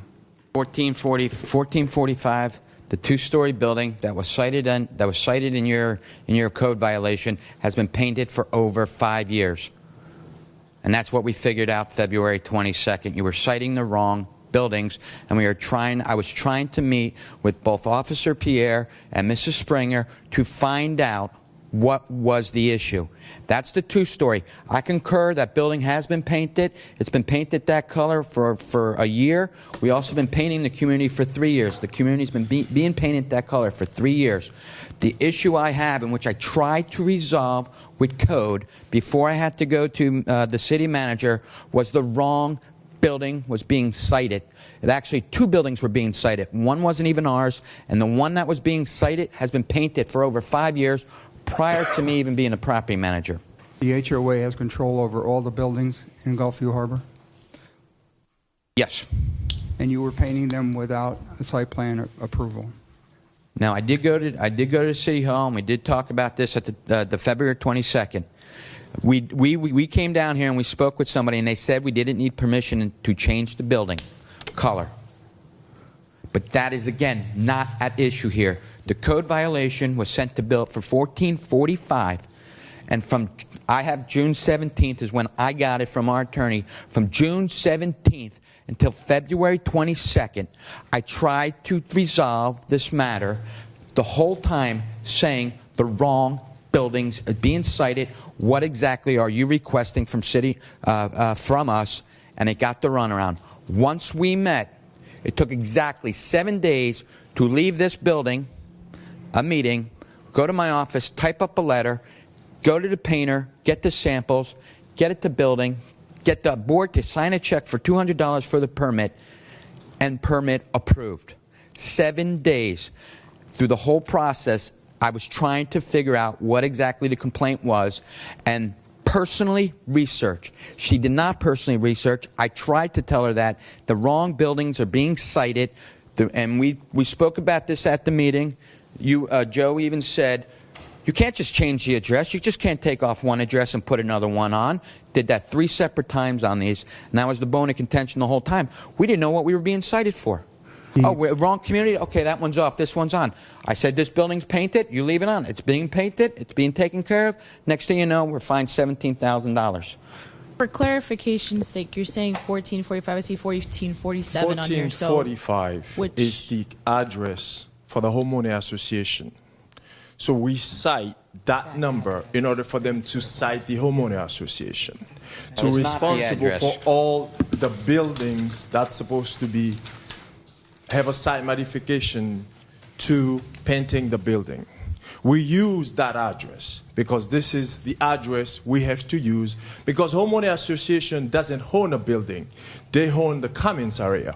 So we use that address in order for them to send letters to them, because that's the property address for homeowner association. Nope, Sunbiz says, questions. The Sunbiz states. Mr. Skorecki, excuse me. These are really simple rules. I'm sorry. He's talking. I apologize, sir. And when he's talking, you're not. Okay? I apologize. And then you'll have an opportunity, if the mayor recognizes you, to speak, and he won't interrupt you. Do we Agree. follow that And rule?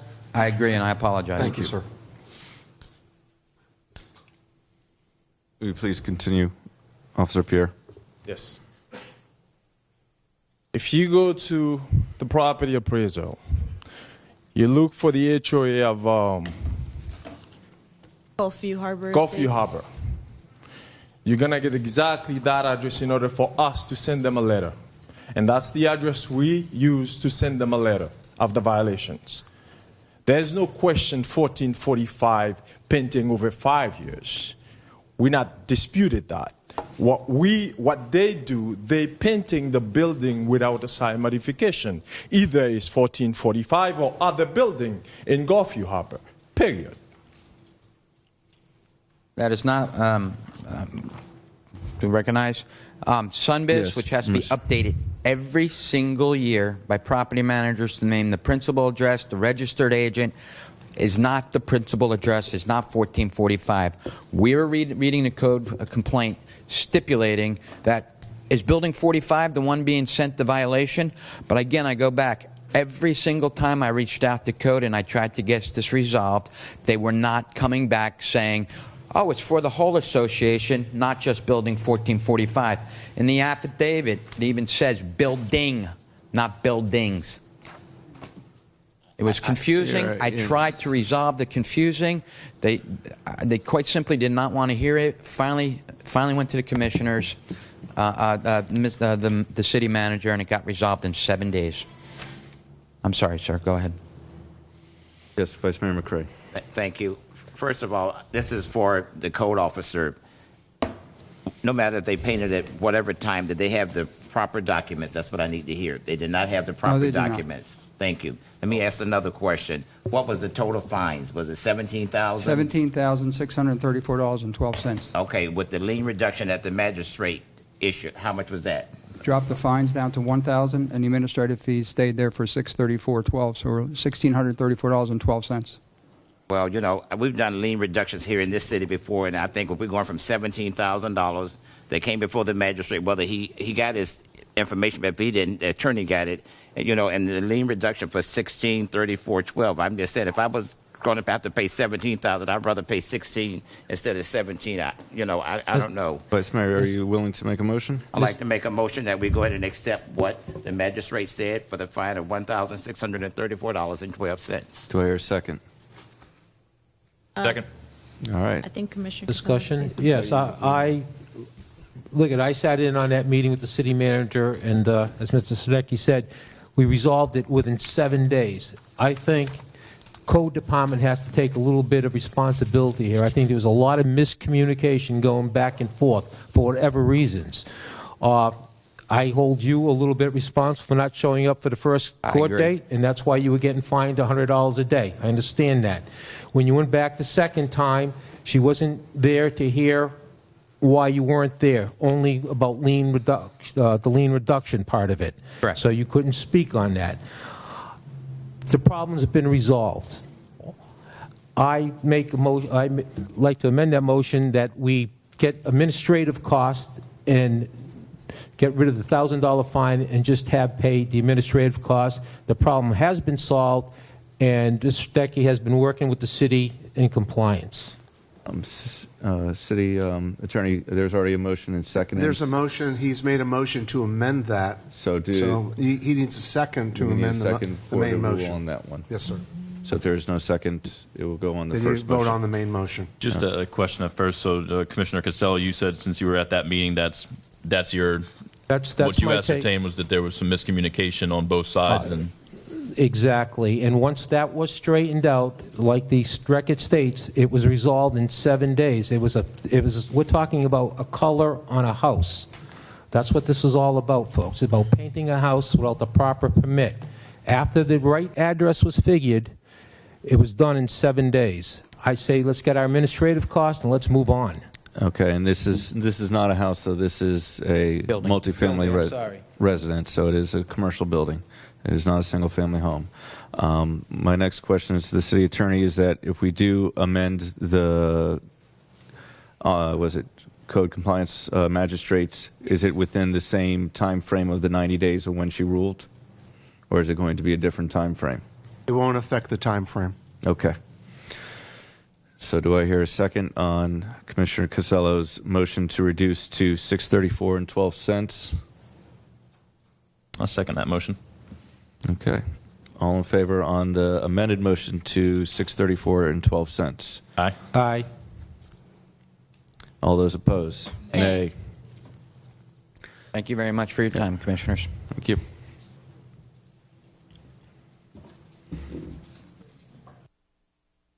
So we need to move on. You to the need, motion that was you on the need a floor. motion Yes. now on the main motion. Right, the main Okay. The amendment failed. So the motion on the, can I get a motion on the? It's already been made. It's for moved. $1,634.12. All right. Which is Second. essentially to deny the appeal. So okay. Can all in favor? Aye. All those opposed? Nay. All right. Motion passes 3-2.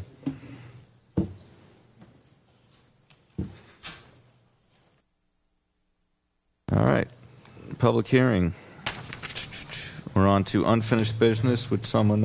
Is there someone from the Parks and Recs Department, Advisory Board? I'm sorry, to talk about their recommendation.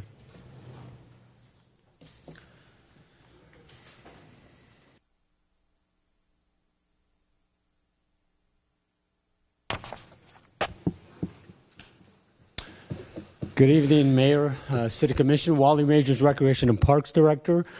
On behalf of the Recreation and Parks Advisory Board, I'm bringing before you a recommendation to allow leash dogs at the 4 parks that were listed in the agenda request form, which are JC, Intercoastal, Dewey, and Boynton Lakes.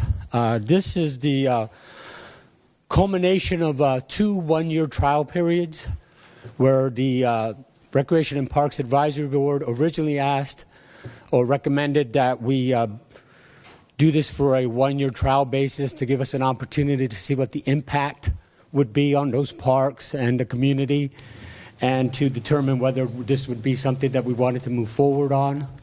At the conclusion of the first year, the board wanted to give it another year just to flesh it out a little further, get a real good sense of exactly what the ramifications of allowing these dogs at these parks. And ultimately, we found that it was fairly innocuous. Yeah, do we have some waste on the parks? Yes. On occasion, we did find some dogs that were left off leash, but all in all, the board felt that the activities were somewhat innocuous and non-detrimental to the parks. And ultimately, I think we have found that the popularity of dogs and the ability for families to bring their pets, their dogs, to these parks is something that's very attractive for them. And therefore, the advisory board feels that it's appropriate to go ahead and recommend that we allow this to continue on as a continuing practice here in Boynton. Let me go first. So I noticed that there was a dog that was that came to the 4th of July. Are they excluded from special events like Pirate Fest or things in that Some nature? events. The July 4th event, specifically because of the fireworks, we just don't feel that it's an appropriate locale for a pet. The dog at the park that staff did intervene was a service dog. And after talking to the individual, we determined that it was appropriate for the dog to be there, and the individual was kind enough to actually put a vest on the dog so as to not create more confusion. Okay. Because ultimately we don't want to give a sense that that would be something that would be allowed without some special circumstances being involved. My next question is that I saw also in the Intracoastal that during low tide, people were going into the Intracoastal. Is that going to be allowed with their dogs as well? Well, that takes it out of our realm of control because that is not within our jurisdiction to do that. I mean, that area of the park. So once they get into the water, it's I'm not sure if that's the Corps of Engineers or Florida Wildlife Commission, but it's not within our jurisdiction to enforce making them get out. All right. Thank you. Vice Mayor McCray. Thank you. Mr. Major, when we first started this program, that was one of the parks that we was being sent pictures of an owner of a dog who was not following what was recommended. Did that cease? That was Boynton Lakes, and that was approximately 2 years ago, and we haven't received any other complaints at all from that park. Thank you. You're welcome, sir. Mr. Majors, how many do you know, or somebody here from the police department, they can tell me how many violations we've given out for unleashed dogs? We have that information? Have there any? I feel quite confident, sir, that we haven't had one. I would imagine if that even occurred, that I may be able to actually have access to that. My point is that it's great in allowing dogs, we're dog lovers and all, but it's almost unenforceable, this, either leashed or unleashed law. It's just we don't have the manpower, we don't have that time, or we don't put the effort into it to get these violators to make them comply to this leash law. So it doesn't really have much teeth. I'm in favor of it, and I make a motion that it passes. Do I hear a second? Second. All those in favor? Aye. Motion passes. Dogs are allowed at the 4 parks. Someone was really excited about Absolutely. that. I'm excited too. Can we get a rough So draft? is Daisy. All right. Does someone like to untable? No, it's tabled for 90 No, days. not yet. Okay. New business. Commissioner Katz, would you like to explain? Yeah, just as per some pretty strong consensus at the strategic planning workshop we had the other week, With regards to the Town Square project, there's a lot of kind of unanswered questions as to where this commission would like to go with regards to what Town Square might look like, what might be included or not included. And I think it's a good use of a workshop to hash out those fine details so that we send it out to RFQ. The parameters are pretty solid, and we're getting proposals that adhere to what a majority of this commission believes should be the makeup of the Town Square. So I'd rather get this going sooner than later, because the longer we linger on these unknowns, just the longer it delays the potential development. So, a workshop to set a date to hash out the details so that we know for sure what it'll look like, that's all I'm looking for. Do you have a day in particular? I think that staff might have prepared a couple of potential dates, or you had mentioned. Yeah, we were thinking, instead of trying to drag you to another meeting, to make it an hour, start the first budget workshop on Monday the 18th an hour sooner at 1 o'clock instead of 2 o'clock, and we'll advertise it as a special meeting and workshop. Probably requires a separate notice. And we can have the discussion then and then move right into budget. Yeah, I'd like to, give the city a little bit more time to respond. I know that, this is summer vacation, so there isn't as many people here as there is going to be there in the fall. When is the plan to issue an RFP, or do we even have a plan? We need direction from the commission before we establish that plan. My vote is to do it sometime in September.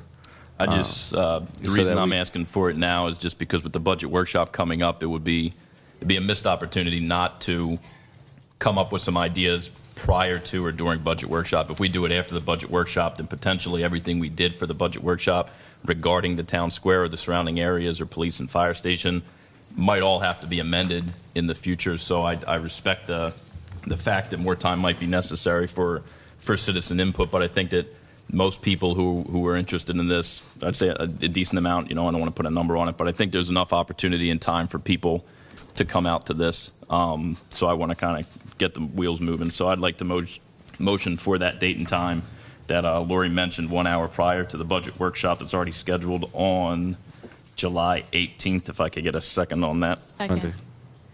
All right. All those in favor? Aye. Nay. And Mayor, just so any decisions that get made at that workshop, if Right.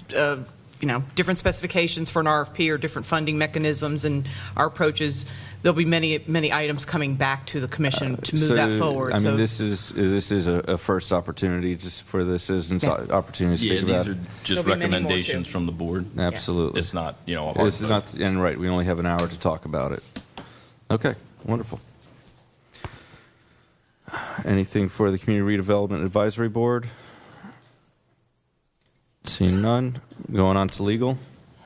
City Attorney. Thank you. Ordinance 16010, an ordinance of the City of Boynton Beach, Florida, approving amendments to the Land Development Regulations, Chapter 1, Article 2, entitled Definitions, and Chapter 3, Article 4, Section 3D, Use Matrix and Notes, providing for conflict severability, codification, and an effective date. This is second reading and public hearing. Motion to approve. Do I hear a second? Second. All those in favor? What discussion? I'd like Mayor, to discuss first, on this. We need to discuss. Oh, I'm sorry. It's We need public. to open up to the public. Okay, open up to the public, please. Are we talking about? Well, we got a first and a second, and there's no one from the public to speak about this. Well, it's discussion. You want us to discuss about it first? I just wish that this had been brought up probably sooner than later. As you know, we missed a great opportunity with what this was really written for, to allow this individual into space over there by the Home Depot. So it was a missed opportunity. Hopefully that now that we have this on the books, we'll open up the doors here, and we'll get some more interest in offers coming forth. I know it's a little after the fact, but on our part, is there anything that we could have done to preempt that or to move that process along faster? I know you're talking right now. I'm sorry. Okay. I'm saying I know it's a little bit after the fact, but is there anything on our part that we could have done to move this process along to have made that deal happen and not fall through? Up front, we had meetings with the parties involved, and they had a clear understanding as to the time frame involved and we didn't get any discomfort level at that time. Upon the first public hearing, when I knew the direction was positively moving forward, I notified the potential tenant, kept them in the loop. Also in the interim, I was contacted by the property owner themselves or a representative, a leasing entity perhaps, asking to confirm that things were moving. So there was some communication. I sense maybe a better deal perhaps may have come along or something, but I was never told, never contacted when things became critical for the decision makers, unfortunately. Had that been the case, then perhaps we could have saved a little bit of time, but we were also piggybacking these with other items that were moving forward. And I know you mentioned that this item wasn't specifically made for that business, but this is something that we can still benefit from in the future, correct? Correct. There's multiple facets to it that have other benefits. Okay. And I'd just like to point out, just to verify that the statements were just made, even in the Palm Beach Post article regarding this issue, the owners of that shop, after they relocated or planned to relocate to Delray, acknowledged that in hindsight maybe they acted too quickly in deciding to go somewhere else because we had just voted to approve on first reading this ordinance amendment. So again, just to validate what was said by staff, that they were well aware of the time frame. I'm not sure what kind of caused them to jump ship and move to the next city, but like I said, we were upfront with them and they were well aware. All right. Any more comments? I had the same concern, Commissioner Romulus, that you had. I asked staff as well today when I had my discussion, and I didn't like what I seen when True Treasure said they wasn't coming to Boynton. I had the same discussion. I asked staff, did we drop the ball or what happened? But they assured me that they was working on every aspect that was in their power, and they just chose to go to Delray. I was deeply disappointed. All right. Their loss. All right. City Clerk, can I get a roll call, please? Vice Mayor McCray. Aye. Commissioner Katz. Aye. Commissioner Romulus. Aye. Commissioner Casello. Aye. And Mayor Grant. Aye. The vote is 5-0. Ordinance 16014, an ordinance of the City of Boynton Beach approving amendments to the Land Development Regulations, Chapter 3, Article 5, Supplemental Regulations, Section 3T, Generators and Fuel Tanks, to expand the provisions and standards that regulate storage bins and silos for the use by the microbrewery industry, providing for conflict, severability, codification, and an effective date. So moved. Second. All right. Any discussion? I'll just say I think it's a testament to the success of the breweries in Boynton Beach and the staff of the city that's tried to facilitate their growth as much as possible. The need for this amendment is a direct result of their growing too big for the current rules that apply to them. So yeah, I think this is, again, just a positive indication of the direction the city moved with regards to the breweries to think ahead like this. Yeah, I'd also like to say their names: Due South Brewery, Copper Point Brewery, and Devour Brewing, and look forward to more breweries coming into the City of Boynton Beach. Any more discussion? Can I get a roll call, please? Commissioner Katz. Yes. Commissioner Romulus. Aye. Commissioner Casello. Yes. Mayor Grant. Aye. Vice Mayor McCray. Aye. 5-0.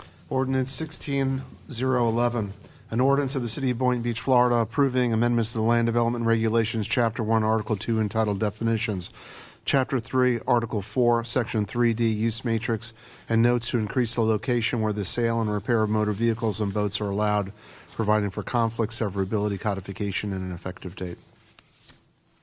I just wanted clarification on this item. Again, just to reiterate, will this negatively impact owners who, how will this impact, I guess, auto bodies or car people? I guess just tell me how this will work and if it's something that will negatively impact the community or not.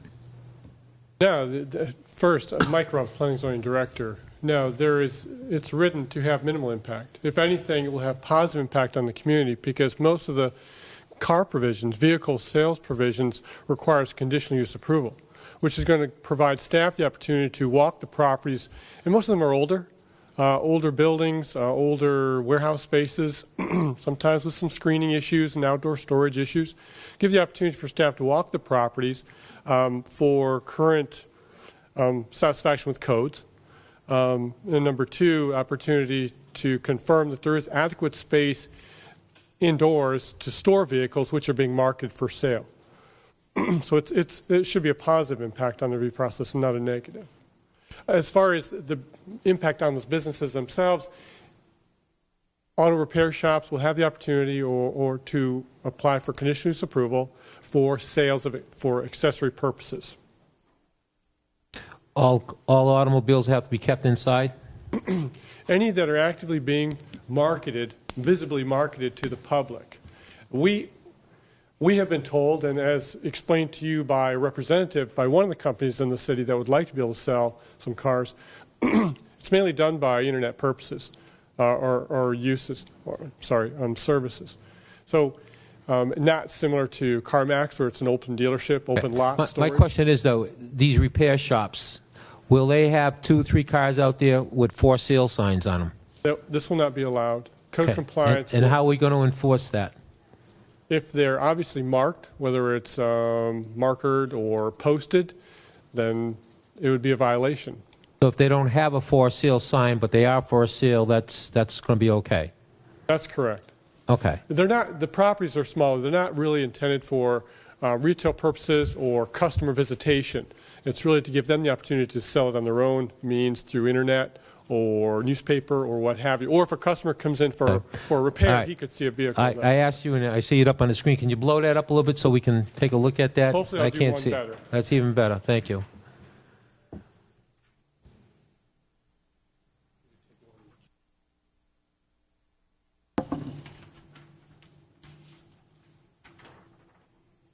There's really 2 different maps. I inadvertently printed one in black and white and was going to just dispose those, recycle them. But my eyes kind of thought that they were friendlier in the black and white version, so you've got an option there. Killing a lot of trees.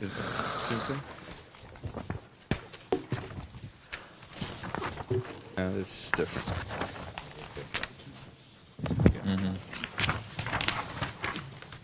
To make the map understandable, I separated into 2 different groups. One is the sales accessory to the repairs, of whether it be vehicles or boats, and then the other one, just the sales, whether it be vehicle or boats or both of them. If you fixate really, there's the accessory to map, there's really not that many properties that are identified.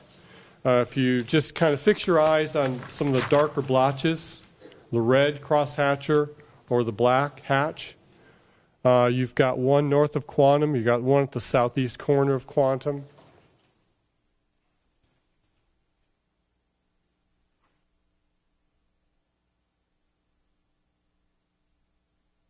Just to be clear, this does not affect cars that you'll find randomly parked in lots with for sale signs or no phone numbers on them? That's covered by a different ordinance. That's a different yes. ordinance, okay. I think you're most interested in the one map, which is identified accessory to repair.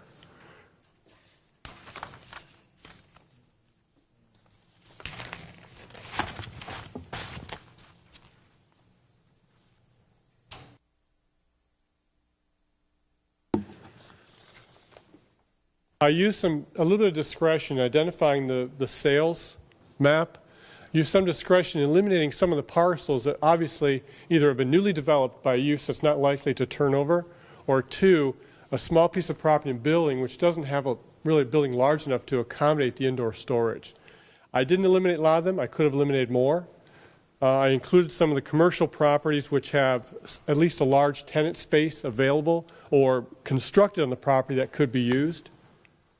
I did not identify CarMax. That's a vested existing use which is only benefited by some tweaks in the ordinance, but otherwise will remain unchanged. And I can go through the zoning district categories if you'd like, as I did before. No, the visual is good for me. So my basic question is that in order to get the vehicle or boat sales, first you have to have the use to repair? Correct, except with the exception of boat sales, you could have principally boat sales. Automobile, you won't except for in the PID, the one district. Okay. Vehicle sales accessory to auto repair everywhere except in the PID, as noted. And boat sales can be standalone as well in the C4 and C3. No repair in C3.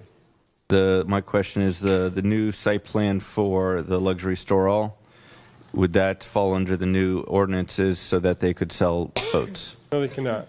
Okay, that's my question. Remember that there will be a legal instrument in place that's going to prevent any other use other than what's shown in that site plan. Okay.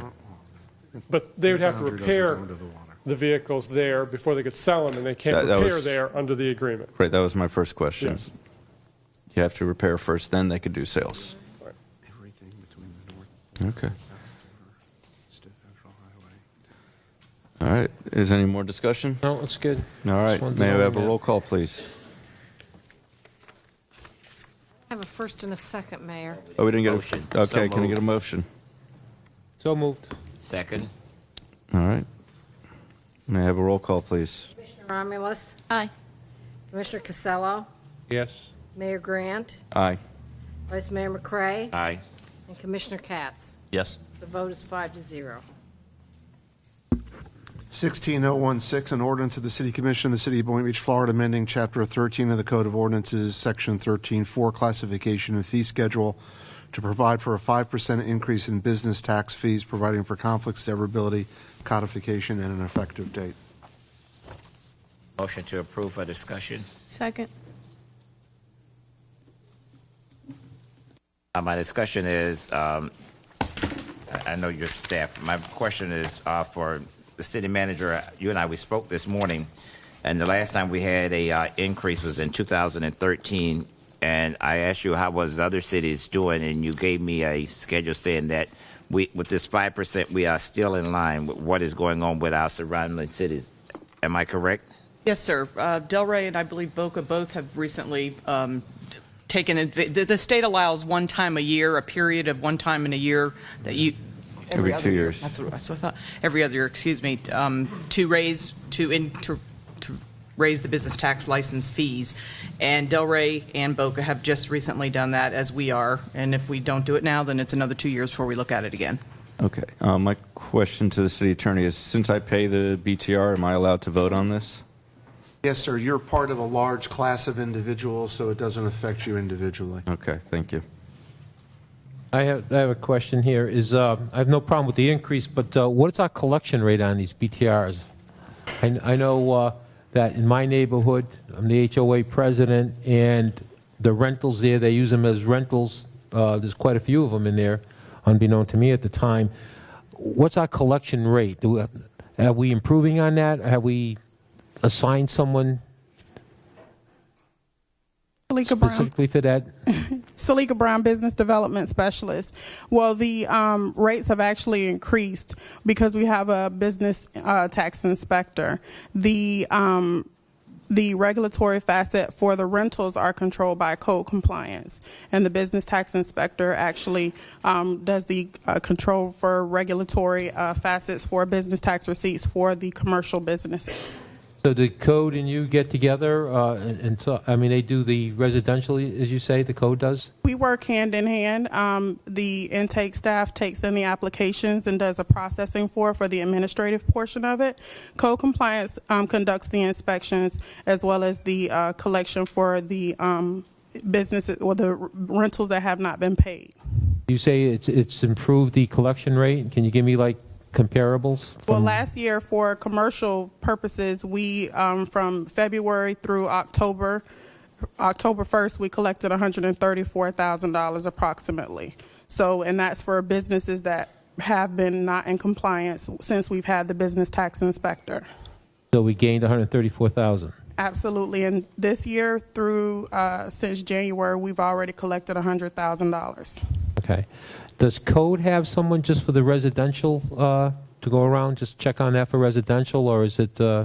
No, sir, because we don't knock on the doors for those and interrupt the individual tenants. We utilize the property appraiser role in addition to our records that we have for the owners that have applied for the local business tax receipt. Have you reached out to homeowners association presidents and say how many rentals, can you identify the rentals in your community? We have previously marketed with the homeowners associations, but it's ever changing. We did recently do an actual agreement with the Royal Manor trailer park community here, where they agreed to have that as a part of the package for the tenants to move in.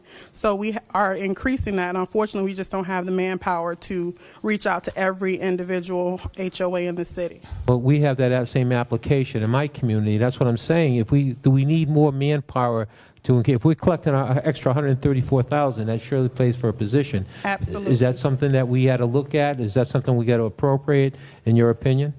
Yes, sir. So like I remember when I spoke to you, you actually told me that that's something that's being proposed, that we're actually looking for someone to fill that position in the upcoming budget year, correct? That's absolutely correct. So according to these documents, it's saying that the cumulative increase from this 5% increase will be about $77,000. So would that pay for that extra individual that we would be putting on staff? Or based on the loaded figures, I'm not really sure in that respect, but as far as the job description that we proposed, I believe so.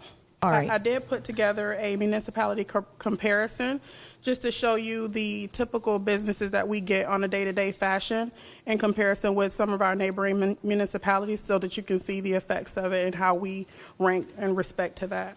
right, and right now I know you said that the person who's doing our business tax, I guess like making sure that businesses are in compliance, it's being outsourced right now, correct? That's correct. So it's not even someone in-house. Absolutely. So And if we were to have we it, could be a lot more efficient if we had someone in-house, because we can educate them to know the ins and outs of the state Chapter 205 as well as Chapter 13 of our local ordinance. and that in-house individual would actually cost us less than this person that we're outsourcing. Yes, ma'am. All right. Because I don't want to take away from you, but I think the question in regards to in filling the position or hiring somebody, I'd like to hear Lori, the city manager, give me her intake on that. Right now, we contract with a company because of our staffing levels don't support this type of work. It's very, I could take 10 people right now and put them out on the streets and probably bring in a lot of money, because there's, the increase we're talking about with the 5% is our fee schedule of all the businesses in the city, many or most of which pay their business tax license. But there are a lot of people out there that are running businesses out of their homes, renting property that they're not legally doing and properly licensed. And through research and comparing all sorts of databases, and I know Papa and a few others, we can put pieces together and identify those properties to then reach out, say, hey, you're violating our code, and then they start paying their fees. So that's when we talk about the person right now is a contract individual. I don't know how many, I think they're doing 40 hours a week. We want to bring that position in-house. It's in the proposed budget we'll be talking to you about in a couple weeks for a full-time individual. But honestly, I could take 5 to 10 and keep them very, very busy. But we can't afford to do that right now, so we're asking for one. I would suggest that, like I say, as an HOA prep, we would encourage you, the city, to come in and ask us for our rental list. I think that's something that any HOA president would gladly give up. Yeah, that's an excellent idea. To the city for those purposes. So, I actually agree. We can actually download the Florida Department of Corporations database every month to see who's opening up in the city. But unfortunately, we just don't have the manpower to address it right now. let's get some manpower. My question is that in order to get the city BTR, they need to first get a county BTR? No, sir. It's actually the opposite way around. The Palm Beach County will not release a business tax receipt until they have zoning approval from us first. And so, we can issue a city BTR, but they might not go to the county to get their county BTR? Yes, but I actually work hand in hand with Palm Beach County. Each month, the list that I send out to commission and the city manager is also sent over to Palm Beach County. Okay. And then when we send the list to Palm Beach County, do we also let them notify them of the tangible personal property tax and any hospitality and bed tax? We actually don't get a piece of the pie from the tangible, from the bed tax, the tourist development tax. I've contacted Mr. Pat Bradley which is the director of that particular program over at the tax collector's office. Okay, but we do get a piece of the tangible personal property tax, correct? Yes. Okay. I'd like to make a motion to approve ordinance I thought I made that with 16-016. discussion. You already made that? Yeah, we got the motion in the second. Okay, second. And the only other discussion is, do we want to keep it at 5% or lower it? I'm okay That with was in my motion. I'm okay with the Recommended number. 5%. What's that? All right. May I have a roll call, please? Costello, Yes. Mayor Grant, Yes. Vice Mayor McCray, Aye. Commissioner Katz, Yes. Commissioner Romulus. Yes.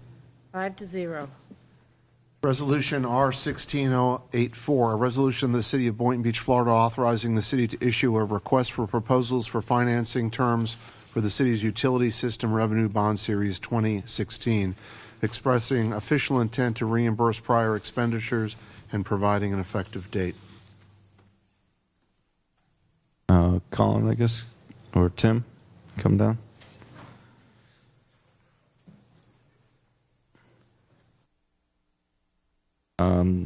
I guess my question is that are we using any of this funds to refinance any of our old utility bonds at a lower rate? No, we did that. Tim Howard, Assistant City Manager. We did that with our 2012 issue for the utility bonds. We refinanced $20 million and an additional $20 million of new money. The other utility bond that we have outstanding, which is the 2002, doesn't have a callable feature, so we can't refund that one. Okay. So back in 2012, when we issued the first new money of $20 million, we knew at that time from the consultant that there was going to be another piece of financing that they were recommending in a couple of years, and this is that second piece. And this doesn't bind the city it doesn't issue a bond. It just gives us the authority to go work with our financial consultant, PFM, and our bond counsel to look at the market and get the financing vehicle that's in the best interest of the city and bring that back to you for approval.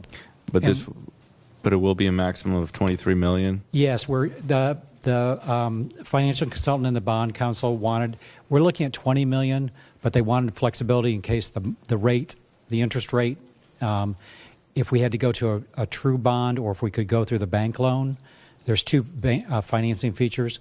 If you do a true bond, there may be a deposit requirement, which is a cash, which in order to get $20 million cash, you have to deposit up to $1.5 million, $2 million as a reserve. So you'd have to actually issue 22 to 23 million to get $20 million worth of cash. If you do a bank loan, it may not be required. Okay. I have questions. This is going to be a loan for 20 years? We're looking for, if it's a bank loan, it can only be 15 years. That's all a bank will do. If it's a true bond, it can be anywhere from 20 to 25 years. Okay, let's say that we go 15 years to the bank, $23 million. What's going to be the monthly? Annually, it looks like about $670,000 if we get around a 3% interest rate, which those are the final factors we're going to come up with. And we have that kind of fund. And that'll be paid out of the utility fund as far as from the user fees. Currently, we have 2 bonds outstanding in the utility, and the annual debt service payment's about $6.1 million. And based on the numbers that the preliminary numbers the financial advisor ran, we would increase it about $600,000 to $675,000 a year. And based on the revenue projections for the next 15 years, we can support that. These 2 outstanding bonds that we have there now, one was 2002, the other one was 2000. When's the 2002 one due? There's the 2002 is final maturity is 2020. 20, and the 2012 is that a 2036. 36. Okay. And this 6.7 debt that we're going to increase it to, we can handle that, no problem. Correct. Okay. Any more discussion? Yeah, I have a comment, and that is that I know that we have to get this money, in order to complete what we started, but just at a time like this, just looking at $670,000 annually, I'm just saying that seems like a lot of money, but we are a city. These are things that we need to get done, so I just don't want anybody to come back and say, what are y'all spending $23 million for? I'm just saying, And hopefully we can get it for 15 years because we got things that won't be retiring until 2020 and 2036. Right. And Colin and I discussed it, and with the bond council, that we believe that this financing will provide the needed funding for the next 15 years All right, and utility. So we'll have all the money that we need to do the projects that we need. All right, if this system that you all are trying to get now, if this failed, then we will have to put it out before the citizens? It's paid by user fees, so it won't, as long as you approve the issuance of the bonds or the bank note, it won't fail. It's not going to a referendum. Right. I guess question for Colin is, what are like the three main projects this is going to use to pay for? If you could just, I know it's going to do for more than three. What are the three main ones? Yeah, Colin Groff, Assistant City Manager. Yeah, the three main projects this is funding is the biggest one is Central Seacrest Phase 2, which is a neighborhood improvement project, which is about $10.5 million. The second one is the reuse expansion, which is required by our permit.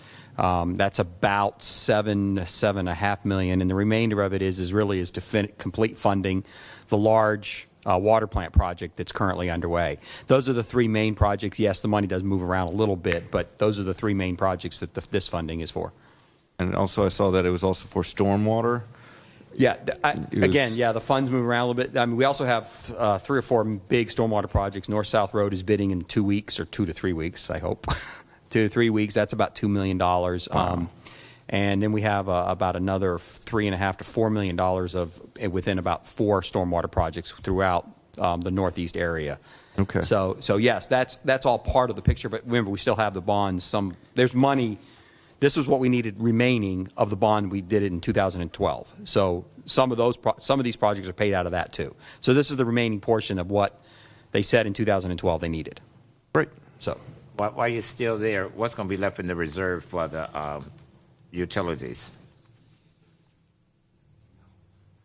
What we're planning on is to do a yearly transfer to R&R. So we'll build that R&R up anywhere from $5 to $7 million a year to pay for routine maintenance projects in the utility fund. So currently, I believe we have, without checking, I need to check and get back to you right now, 12 million probably is sitting there for normal R&R projects, which are the smaller ones, the $700,000 projects that are fairly routine from year to year. Last question from me. Do we have funds set aside for the emergency just in case something break loose? I'm just saying. That's part of the R&R. We have R&R funds sitting there for projects that come up that are unexpected. What does, you'll get back with me. Okay. What does R&R stand for? Not Renewal rest and and relaxation. Renewal and replacement. Okay, renewal Sorry and about that. replacement. Yeah. I like the first one. Yeah. All right. Any more discussion? Can I get a motion to approve? I hear a second. All right. All those in favor? Aye. Aye. All those opposed?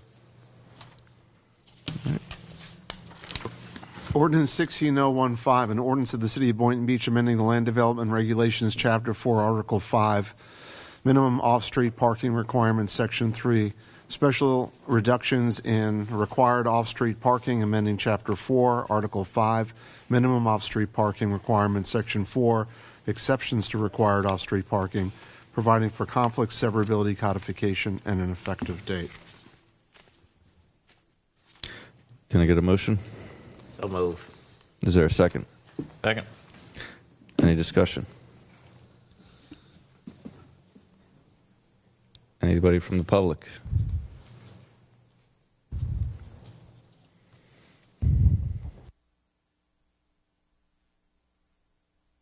Nicole Bueller, 2623 Lake Drive North in Boynton Beach, Florida. I did have a question regarding this ordinance. So we're adding the option for them to have to reduce their parking, correct? We're adding another option for them for the heat island effect, correct? Mike Rumpf? Yes, Mike Rumpf, Planning Zoning Director. If I could ask you to restate your question. So this is regarding the parking, reducing and parking for projects. And so I know that we have the whole reducing parking if you meet certain regulations. And one of them is green space. And in this case, we're giving them another option because a lot of the projects we see come forward are not able to meet that green space requirement. So we're giving them the option that they can just paint buildings a lighter color in place of the green space, correct? You're understanding it accurately. I think by saying just paint buildings a different color probably didn't give it as much emphasis. But yes, the effect is through roof materials and colors, through tree canopies, through parking lot and other hard surfaces to reduce down the overall heat island effect. You're absolutely right. Okay. So I guess my statement to the commission and the mayor is I would appreciate a vote no on this, mostly because I think when we're looking at the vision for Boynton Beach, a lot of us would say green space. And yes, this seems like a simple, we're going to reduce the green space. It makes sense in terms of the heat index. But when you look at an actual project, really what we're doing is instead of green space, we're now allowing more building space. And when you're doing that, you're getting rid of those possible places for tree canopy. And when you look at the vision of Boynton Beach, what do you see? And this is an important ordinance because this is going to be precedence for every project that will come in front of us going forward in what they can reduce parking and have maybe less green space requirement. I guess my question to Mike is that does it have to be tree canopy or can it be another type of canopy? Such as? Just like just another structure on top of the, how they have covered parking. Well, it depends on what the roof is like. I mean, Then you're increasing the structure. Obviously, trees are going to be healthier. You have to provide trees on the site anyway. The input is good and welcomed, of course. A couple things. Well, let me answer your question first. We want to promote the trees. In an urban setting, you don't have as many trees as you would in a suburban setting anyway. So we want as many trees as possible that are already lower. You don't want to cover the hard surfaces with another hard surface because it's not achieving the same thing with oxygen generation, cooling effect, healthier environment. Secondly, like I just said, the urban environments are not going to have that much green space to begin with, except for what our codes may require as far as urban space, people space. So it's not in the suburban areas, they would be, we would look to them to meet the open space requirement, not so much in the urban setting. And I guess my next... I'm sorry, last thought. Understand, this isn't just a freebie. Through this process, the only thing that hasn't been mentioned so far is we're sort of jumping ahead of ourselves and not really including a presentation. But through this process, they've done a couple things as well. Number one is prove that they are going to operate with less of a parking demand for using various criteria. So that's important too. So it's not just, hey, you do this, you don't have to provide the parking. First, they have to show us evidence that they have a lower parking ratio than what is required by our code for that given project or property. And then it's providing X, Y, and Z. Okay, and then I guess because we want trees, the problem is that if they pass away, would it be code compliant requiring them to plant new trees in that space? Generally, yes. I say generally because they have to provide so many trees per parking lot island, per street frontage, things like that. So yes, they do have to provide that. So if they do get this proposed ordinance and all the trees dies, they would have to replace all the trees, otherwise they'd Even be without this ordinance, they'd still have to provide the trees. But if the approval shows that at a certain maturity age, they provide X percentage of coverage, that's we'd be looking for that as well as the tree replacement. Michael, right in the middle of this particular project here, they actually have like a green, I call it like a green island space right there in the middle of the whole parking space. Yes. Along using the highly reflective gray cement for the lot itself. Thank you. All right. Just ask one more question. I don't know if I'm allowed. Yes, you are. Now, if you're talking about a particular project, can't we just grant variance for one project instead of placing an ordinance that now sets precedence for every project that can go forward? Because even though this project that this ordinance might be here for, they might have a great green parking island, but not every project going forward may have that parking island that if trees die, they replace it. They can actually now probably have less green islands with trees on it based upon this ordinance. started losing me, so I know how people feel when I lose them. Let me ask you to clarify your question again. Okay, so my question was, we talked about the green island, and if trees die, we replace them. But this ordinance would actually reduce the amount of green islands that would be required in parking lots. No, not necessarily, not at all. This does not allow a reduction in green islands itself. The emphasis is on the heat island effect, not necessarily a reduction in green space. This project would still be subjected to the same landscape and parking lot design standards without these provisions. They are required to have so much green space, islands, tree planting areas per parking space. It's not a factor of this. I thought it was an option to replace it by painting it lighter colors. No, yeah, what's being replaced is an open space requirement. Open space is not, for example, the island that Commissioner Casello just mentioned. That's not the open space that the original version of the ordinance was targeting. This ordinance was applied to 8-9 acre rental project outside the downtown area, in the suburban area. Whereas open space in that case, it could be playfields, ball fields, larger dog walks, things like that, not little landscape islands. Okay, I was just confused because when it references the off-street parking requirements in the proposed ordinance, it does reflect described in quantifiable terms how the project provides an increase in green space as being a requirement. So, yes, that's correct. So is it green space or is it open space? It's really open space. It's synonymous. Okay, it doesn't say it there. So that's why I was concerned, because it alludes to the fact that we would be removing options for green space as it states in the city codes. And if it's open space, then I think that's what we should clarify before we proceed, just because, again, this is setting precedents going forward. And if it's loosely approved, it can be loosely interpreted. Thank you. I would like to clarify on something that she said. Can you please iterate whether or not this ordinance was made for a particular project that we're going to be voting on, or was it just made for 20 years from now when we're in a really urban setting here in Boynton Beach and we don't have maybe particularly the amount of parking space that we would need for particular developments to come along? Okay, all right, two things. The project that we're reviewing now triggered this thought. It aided in the discovery of the current limitation in the application of this ordinance to an urban setting. So, yes, it did. It was amended for this type of project in the urban setting, which would be applied elsewhere in the downtown area. Now, when it was looked at comprehensively. In the discovery, it was not only a weakness, but it also discovered an opportunity to institute more green provisions into our land development regulations. Currently, the heat island effect provisions are only within the city's green building code, which is strictly voluntary.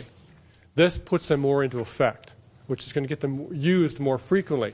Again, it isn't necessarily reducing down parking below what's needed. It's first justifying that the type of project, provisions in place, operational provisions will yield a lower parking demand than what would be in our standard regulations. So as the speaker suggested, why don't you just use a variance process and review that on a case-by-case basis? If we did that, we'd be applying hardship criteria to parking requirements, and we don't want to do that.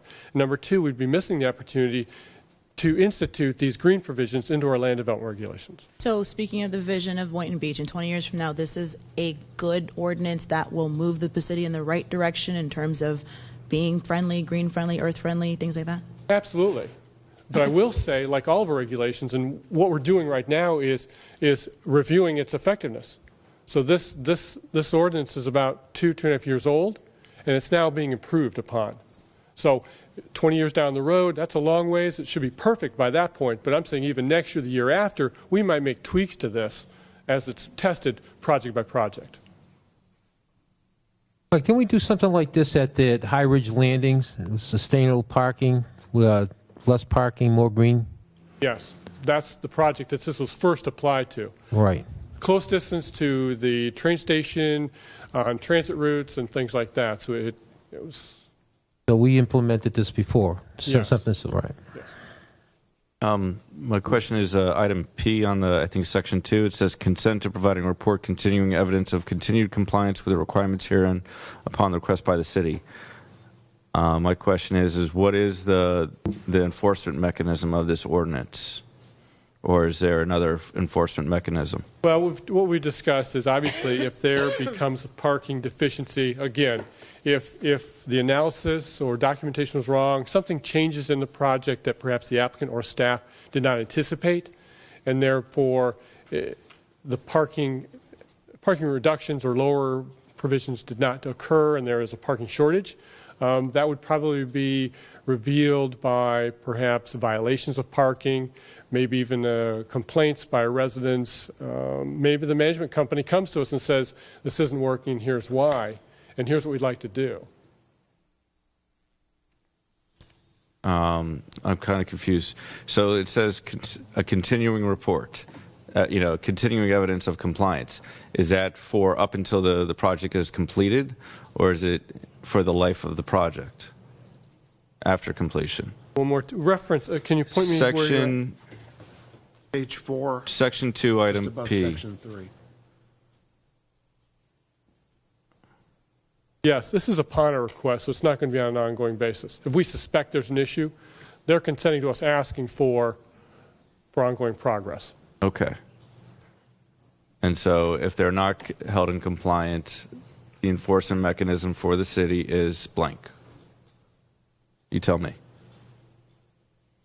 Well, they'd be in violation of a regulation, so there'd be a code compliance process that would be instituted.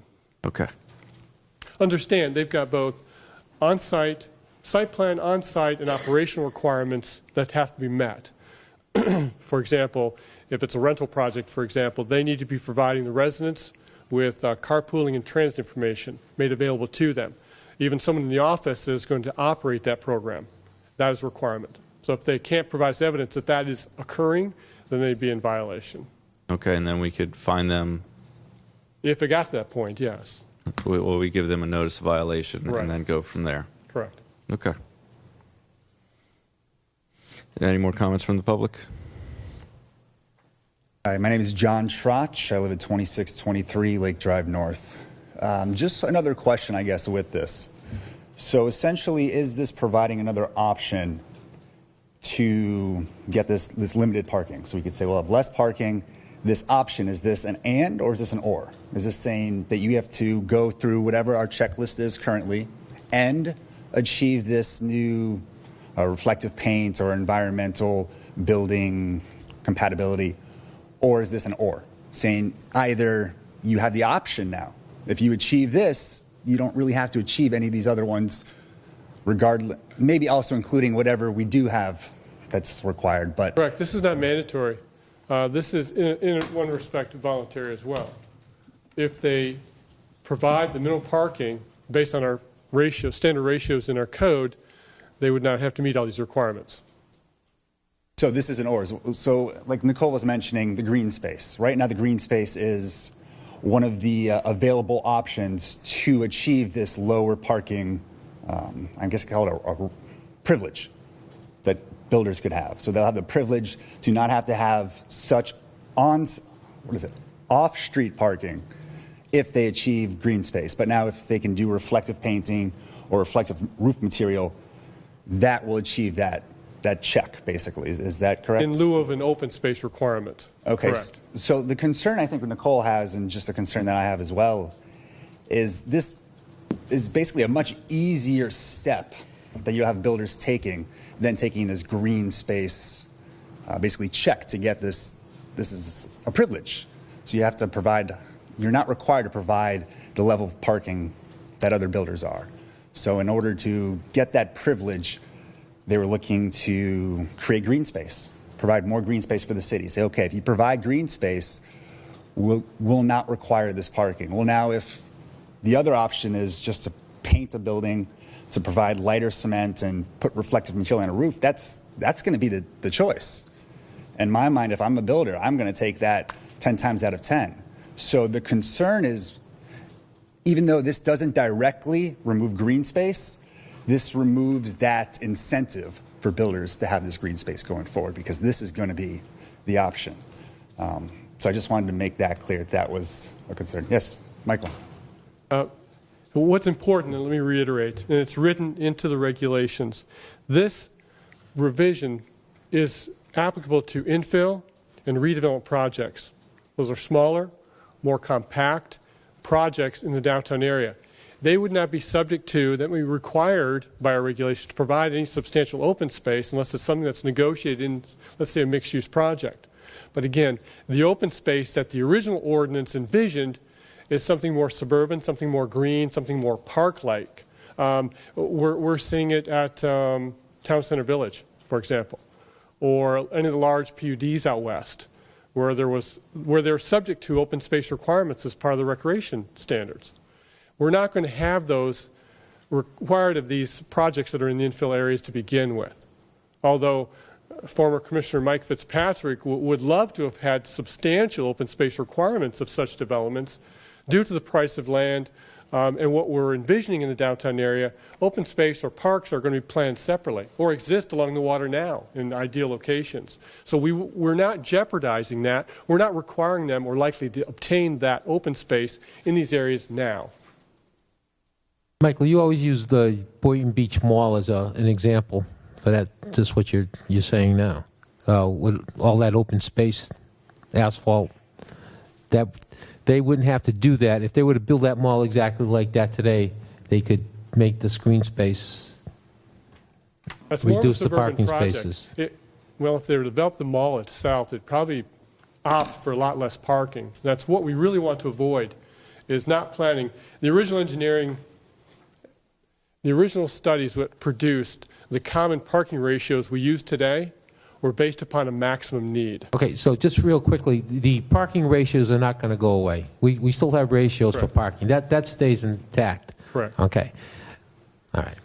So just my concern here is that this is basically an exemption for these current parking requirements. You are exempt from the parking requirements if you can fulfill one of these Let me interject. What's important is if you first can prove that you are going to have a project which uses less parking requirements and have lower parking need than what our ratios require, then going on with your list, yes. That's first and foremost. Okay, so, and I can understand that and appreciate that. And then if we go forward down the checklist, they meet all this, the need, and they've shown that it was not necessary to have that amount of parking. Now it's, how can we get this exemption? Well, basically, it's what price is the builder, whoever the developer is, willing to pay. What benefits the city the most, what benefits the environment the most, and some of the checklists, the price that we had was green space. This was one of the options that we had on the table to say, here, provide an adequate amount of green space, more than we're requiring. So this isn't changing what's requiring, but this is your payment for this exemption. Give us more green space. I mean, that's a costly piece for a lot of these properties because they are smaller, but it benefits us. Obviously, they don't want to do it. You want to build as much as you can on a piece of property. Well, now if the option is, or you could paint your building with some reflective materials, put a reflective roof on, and paint your sidewalks, less green space. They're going to take this option. So we're really just shortcutting the straight shot. Even though we're not getting rid of the green space as an option, we ostensibly are, because they're not going to take it. So that's just the concern that we have, and that's all. Thank you very much. Thank you. My thoughts is that these are mostly, office buildings. These are not, public parks, green space. We're not talking acres of land for people to go run or anything like that. It is more or less a landscape feature. Is this currently open space for like an acre of land? How much green space would be required for reduced parking? Andrew Mack, Director of Development, City Engineer. I just want to kind of reiterate, I think, painting of just a blanket of painting a building is not, these are design principles and lead and, put in practice with lead. And I think this is, a good thing for the city. I think in these downtown areas, the object of this ordinance is sustainable, and that's what we're providing. You're providing sustainable features for parking. And that's what the intent of this ordinance does. And we're just following what's presented in the lead and all the different environmental aspects in these green building codes. But it goes. My question is that What the audience was saying was that if they offer green space, they don't have as much parking. Is that correct? They're converting parking to green space. So it's kind of counterintuitive. I mean, you're basically telling them to take spaces and convert it into green space to reduce heat island. So it's really essentially doing the same thing, accomplishing the same thing. Okay, and then I guess the next question is that, what is the ratio for green space to parking?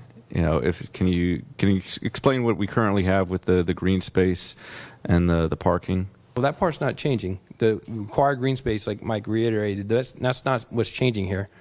That stays the same in the code. We're still enforcing the same requirements to the required open space and green space on these projects. Okay. I think that it's an important point to make that it seems like it is, as the two speakers indicated, that there is a potential sacrifice in green space for the addition of these green energy type or more efficient type of accents to these buildings. But I think that's a basic function of how the market works, is that one of two things has to happen. Either we have to mandate these requirements for all buildings, which will raise costs and drive away potential people who want to develop here or build out these spaces, or we have to give a trade-off of some sort. And the reality is, given what's been explained up here, is that the trade-off is a small quantity of what would have been open or green space on a small parcel of land that probably wouldn't have been accessible to anybody outside of that specific residence or building in the first place. So I think that as much as I'm not necessarily in favor of giving up the opportunity to develop more green space within the downtown area, I think that if that's a slight sacrifice that we need to make on a project-by-project basis to encourage them to incorporate more efficient aspects that are going to facilitate lower traffic in the future, better parking accommodations, all sorts of things that we're definitely in favor of, more energy efficient buildings which lower costs for residents. I think it's just, you've got to give something to get something, and that's kind of where we're at. And again, I think that the requirements that are put in place by this ordinance, they don't just give a straight free trade-off that if you don't want to put this green space, then you just have to do one little thing. There's a lot of things going into this project to make it more efficient and more transit oriented in the future to lower those traffic numbers. So I think it's just, we can't have everything. We can't demand they put in green space and demand that they put in all these different features that increase the efficiency. I think that there's a little bit of give and take that has to be accommodated for all parties if we want to get what we want at the end of the day, to be honest. Any more discussion? Seeing none, may I have a roll call, please? Mayor Grant, Aye. Vice Mayor McCray, Aye. Commissioner Katz, Yes. Commissioner Romulus, Aye. and Commissioner Costello. Yes. The vote is 5-0. Mayor, we're up to a couple of items that relate to each other. That's item G, which has two parts. Two ordinances go with G. The first ordinance is a legislative matter, since it involves a land use amendment, followed by a rezoning of property, followed by a community design appeal, community plan design appeal. That's item H. Approval of a height exception, that's I. And J is approval of a site, new site plan, all related to the same specific project. We need to ask the applicant's representative if there's any objection to handling H, I, and J together as a consolidated quasi-judicial hearing, and then also presenting on item G1 and G2, which are the two proposed ordinances at the same time in your presentation. Any objection to that? No objection. In fact, my presentation kind of covers all of that. Is this? Since it was tabled before we even, get the objection, I'd like to offer a motion that we remove it from the table, so we could proceed. Thank you. Do I have a second? All those in favor? Aye. Aye. All right, so everything's off the table. Let me read the two ordinances by title, and then we could return to those for separate votes at the end. Ordinance 16012, an ordinance of the City of Boynton Beach, Florida, approving the application of Michael Bertino, of 601 Southeast 4th Street, LLC, and 601 South Federal, LLC, for Hidden Brook Corporation, owner for land use amendment for a parcel of land located at 601 Federal Highway from local retail commercial, LRC, to mixed use, MX, providing for conflict severability and an effective date. And ordinance 16013, an ordinance of the City of Boynton Beach, Florida, approving the application of Michael Bertino of 601 Southeast 4th Street, LLC, and 601 South Federal LLC for Hidden Brook Corporation, owner, to rezone a parcel of land located at 601 Federal Highway from Community Commercial C3 to Mixed Use Low Intensity 2, MUL2, with master plan for 28 apartments and 11,000 square feet of medical professional office, providing for conflict severability and an effective date. And before you start, wherever you are, anybody who intends to testify in this proceeding, these are the quasi-judicial proceedings, which is H, I, and J. Do you swear or affirm that the testimony you're about to give in these proceedings will be the truth, the whole truth, and nothing but the truth? Thank you. The documents that are part of the commission agenda, plus the information that was provided at the first public hearing, are made part of the record. Anything new needs to be identified. Copies left with the clerk. Anybody who has an interest from the public that wishes to speak or ask questions will have the opportunity, since these are public hearings. Thank you, Mr. Mayor, Vice Mayor, Commissioners. Bradley Miller of Miller Land Planning, 508 East Boynton Beach Boulevard here in Boynton Beach. And here representing the applicant. This is a project, the 601 South Federal Highway project that you heard a couple of weeks ago at first reading. I have condensed it down a little bit, but I'd be happy to go into more detail as if you have questions. This site is located at the southwest corner of Federal, which is across the screen, kind of diagonal, and Fifth Avenue, Southeast Fifth Avenue. And then Southeast 4th Street runs across the back side. What we're proposing here tonight, as the city attorney just summarized, it's a proposal for a land use change and zoning change. The land use is from a local retail commercial to the mixed use. The zoning change corresponds with that land use, and both of those are consistent with the Federal Highway Corridor program that's been in place since 2006, which I'll touch on in a moment. And then there's the other three items are a community design appeal, a height exception, which screens the elevator shaft, and then ultimately the new site plan. The project here, just to show you from this angle, this is an office building.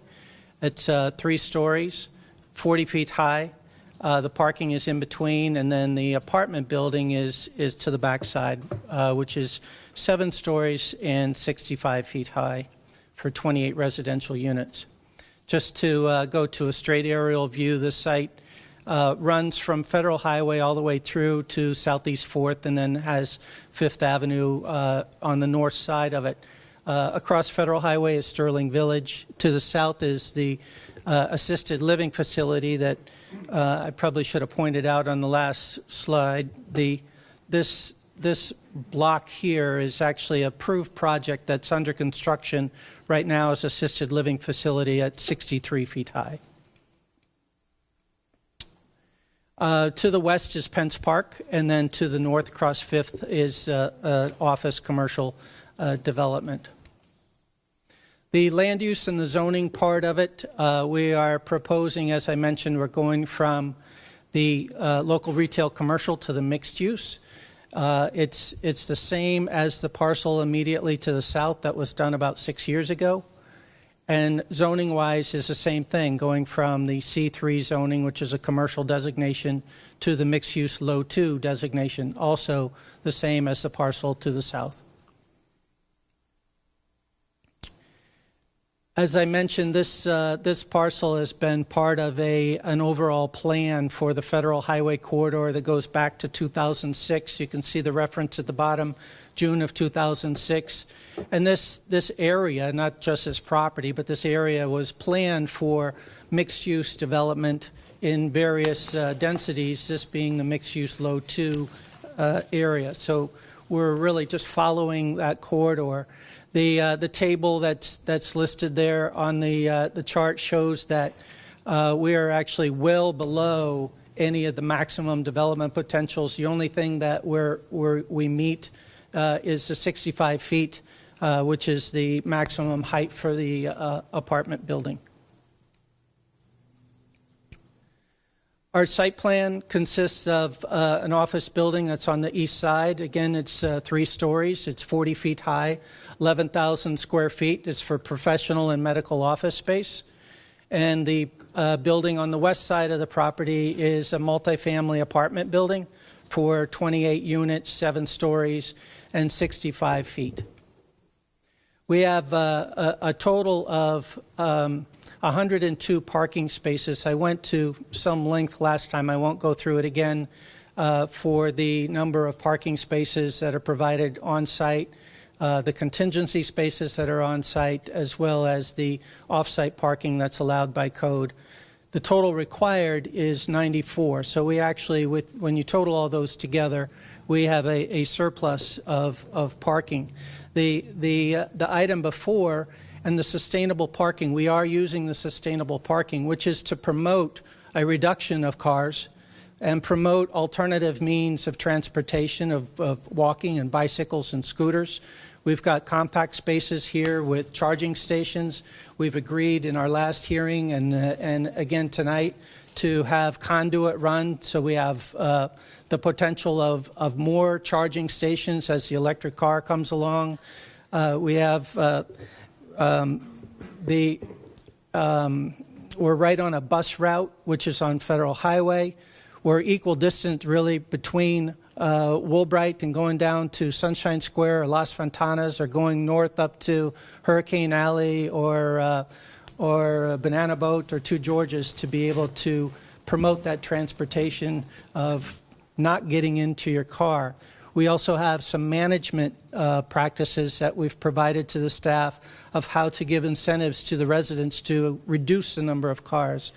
There are actually 16 different criteria of the sustainable parking ordinance that we had to provide to the staff and work with staff on to prove to them that this is parking, or it's a project that meets those sustainable criteria. And some of those include the construction of the parking lot with the gray pavement and the roof material, as well as the canopy that the trees will provide at ultimate potential. The community design appeal is a component of your code now that when there are circumstances that from a design standpoint that we can't meet for whatever reason there is, we can request a community design appeal. We're requesting that to accommodate a public plaza area in the northeast corner of the site, to be able to set the building back and provide a public plaza area that's going to have shade and seating and artwork. We also have on the south side, the southeast corner, a reduction there of the building not going all the way to the property line, which is the component, the design change. On that end, we've got a bus shelter that our client is going to be constructing. There's an easement there for water and sewer that we can't encroach on. So there's reasons. The same on the southwest side is continuing to provide a cabana for the pool area for the residents as an amenity. So our community design appeal is to go from a 0 to 10 foot build-to line as opposed to a setback line, and provide these amenities for the project and the public. The height exception seems to be a misconception out there of where we're asking for it again. And this is another one of those provisions that's in the code. It's not a variance. It's not a community design appeal. It's actually written right in as a height exception. And the purpose of it is to provide a means of screening of the equipment. Our apartment building is 65 feet high. The long red arrow that you show there is showing the height at 65 feet, which by code is measured to the roof deck. The code also allows a 5-foot parapet to go around the entire building to help screen and create a more finished look at the top of the building. At the very top, and in this section only, is where our elevator shaft extends up. So we put a 10-foot exception there, which is technically the request, but if you contemplate the parapet, it's really a 5-foot extension that gives the building a decorative edge along the top and screens the elevator shaft that's behind that. So we believe that that provides a much better looking building than just having a straight parapet all the way across. This slide is just showing you the elevations of all four sides of the building itself. Very classic looking architectural design, actually influenced by some of the buildings in Palm Beach. Jim Williams did a great job architectural. And these are the elevations of the office building that you can see match the architectural design. The green construction, the sustainable, there's a list there of the criteria that we're planning to use in the project that will be part of our sustainable program of construction there. I won't read through them, but you can see that there's a lengthy list. In addition to that, we've committed to running the conduit for the future charging stations. We, as much as we can, will be using local labor for the construction of the project. We are putting in a public sidewalk along Fifth Avenue. That's not there now, so that will be part of the development.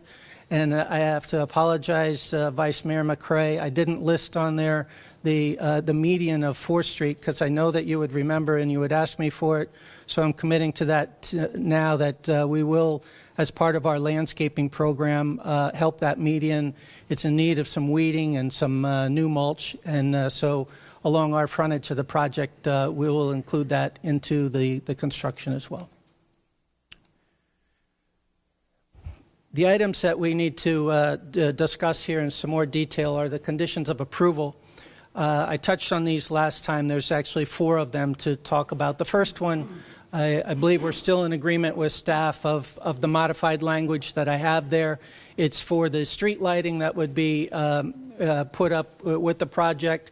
We would do that in conjunction with the city and FPL and coordinate with them on doing that. So in your motion, we would ask that this condition be revised to as I have it proposed there.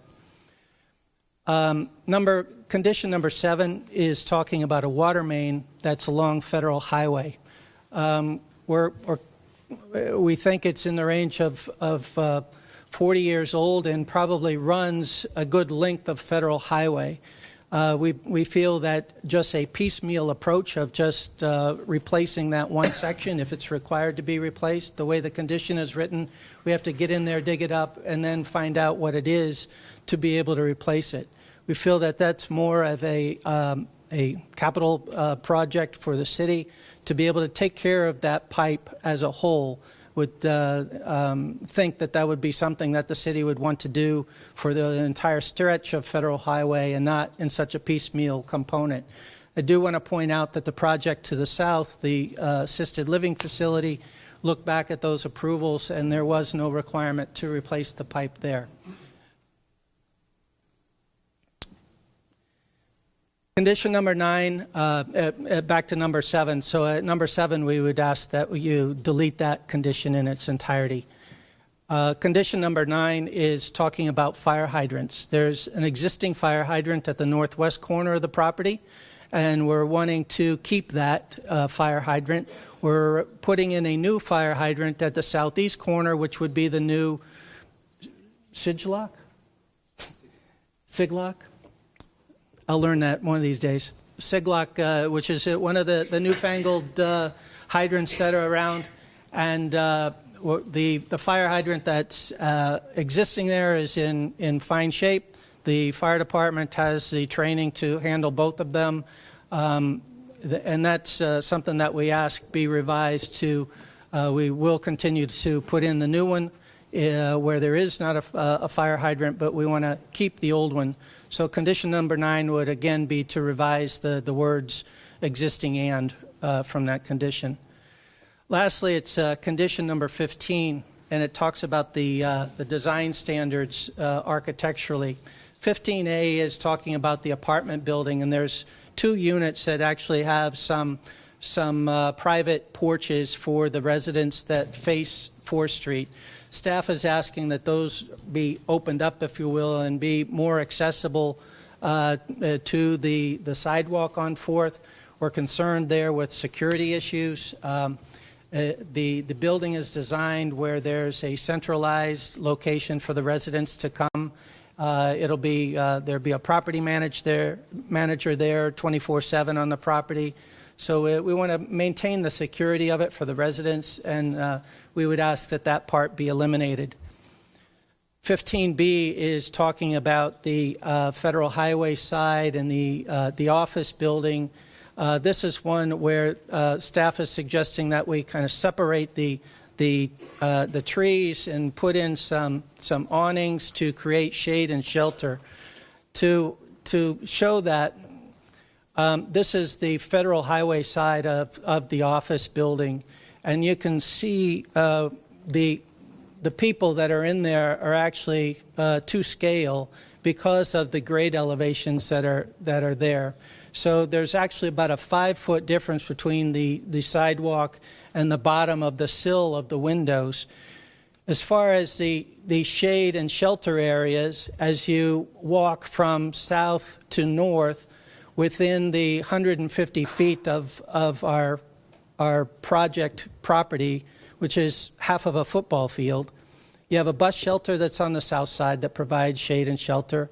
You have the area that's inset in the building at the central part that's covered by a roof structure above it that provides shade and shelter. And then again, on the north side of the building with the covered entrance.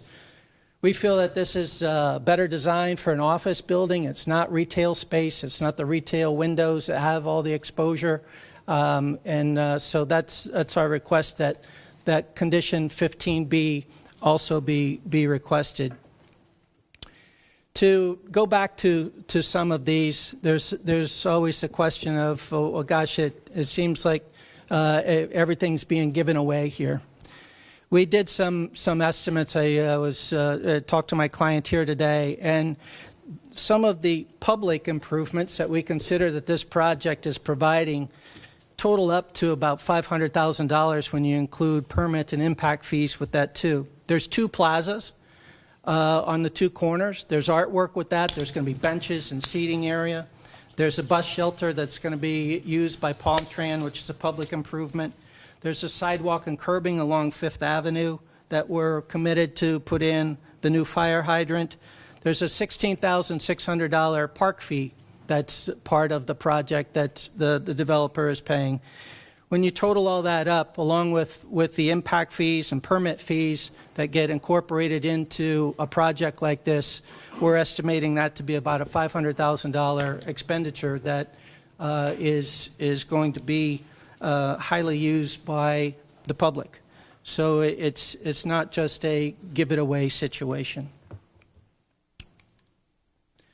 To wrap this up, and I'd be happy to go into more detail. Maybe I've gone too far already, but what we're asking for again is to change the land use and zoning, which is consistent with the Federal Highway Corridor Plan.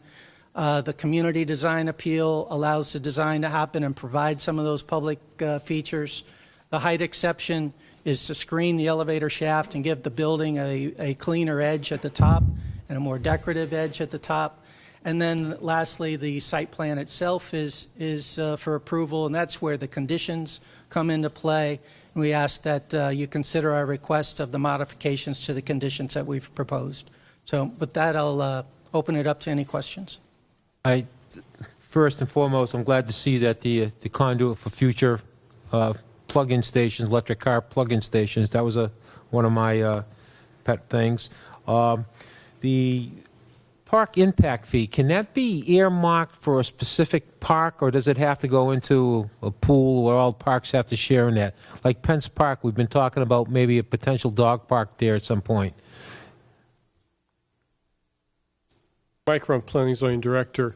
I'm only generally familiar with the impact fee limitations and law. It cannot be used for maintenance of projects, the expansion of your level of service. So if that park provided service to the immediate area, I'm sure it'd be eligible for dollars for it. All right. So it'd be legal to do that, yes. Okay, so yes. Now, there may be a park master plan that may have a greater priority for those dollars elsewhere, but still it needs to be provided to the community in general or in that area. Mr. Majors, you want to jump in on that? I thought I heard yes. I thought so too. For the record, Wally Majors, Recreation and Parks Director. Commissioner, the impact fee is required to be used within the area that it's collected first. Okay. If there's no need for improvements or park development within the area in which it's collected, then it could be used elsewhere in the city at a park that has a district service area. Okay, so my question is, if the future plans is to use Pence, if that comes down to that, we don't know yet. Right. If the future plans comes down to use Pence Park for a dog park here in Boynton Beach, could that 16.5 be used for that purpose? That's the Yes. question. Okay, that's the simple answer. Back to you, Bradley. I do not agree deleting the water main conditions that we talked about. First and foremost, I think that we have to open up the street to see what we actually did. What happened 5-6 years ago with the assistant living place, we weren't here. I think that and I don't like to piecemeal anything, as you say, but that might be our only option there. I would not agree to deleting that, the conditions of the water main, if so it had to be replaced. It'd be incumbent upon the developer to replace it.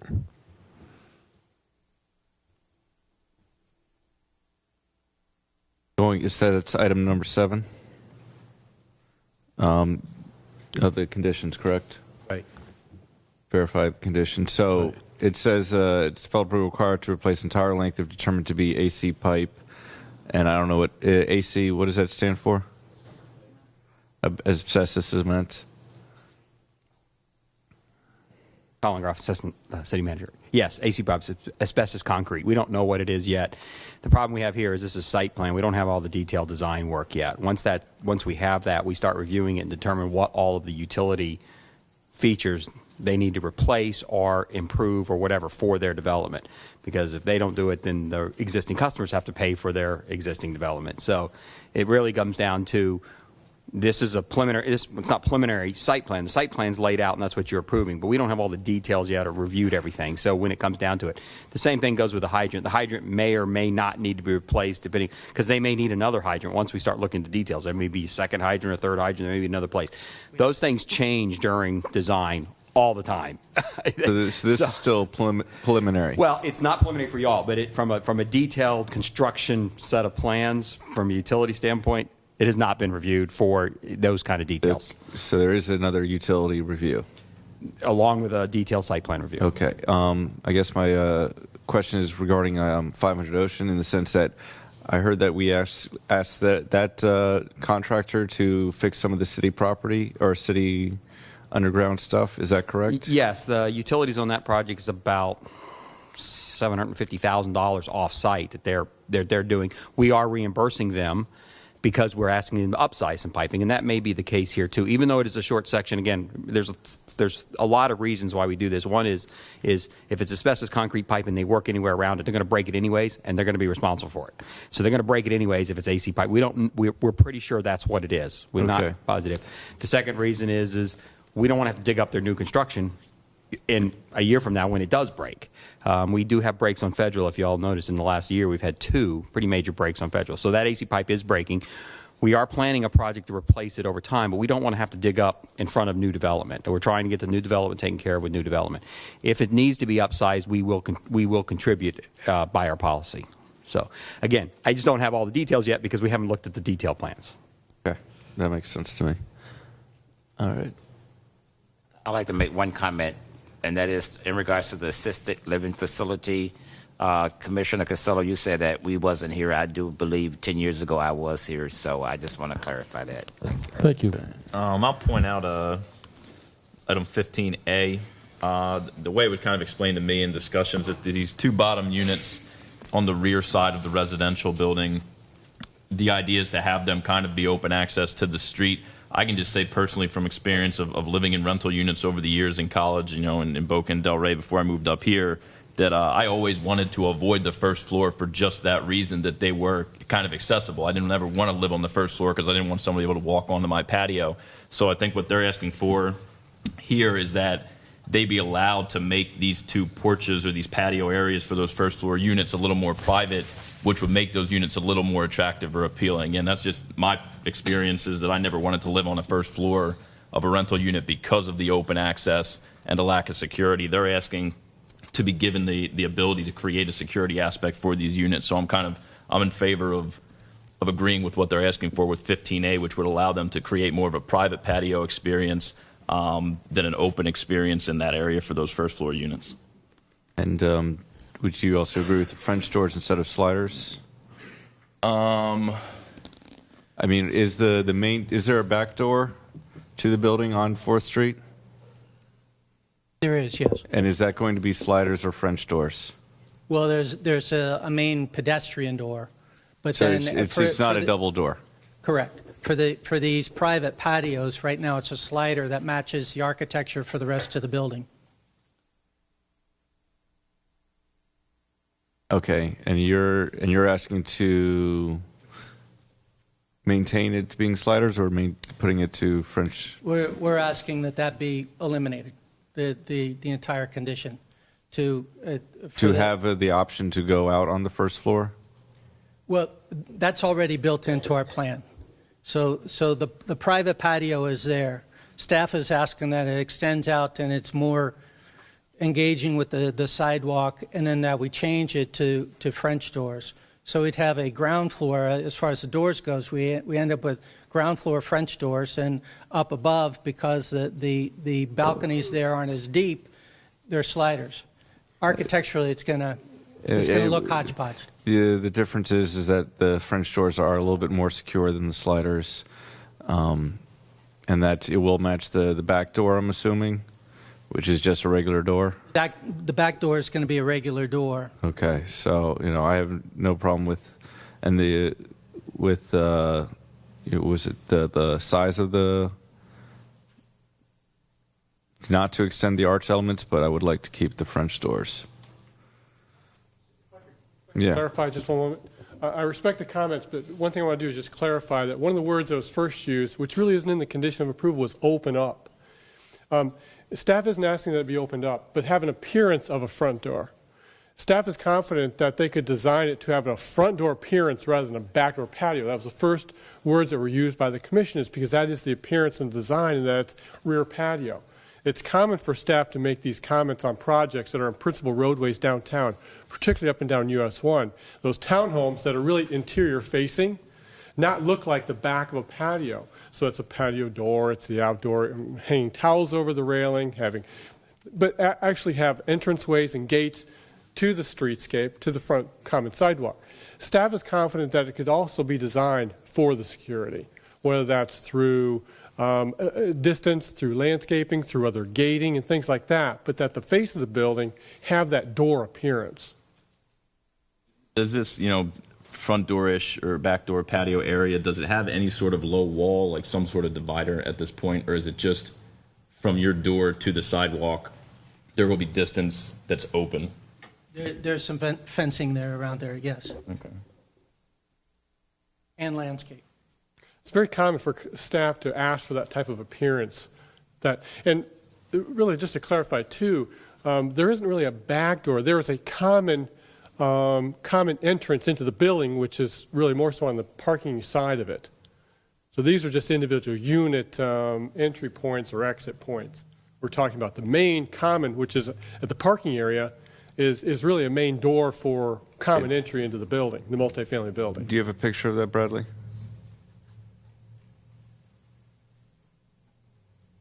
And so this is so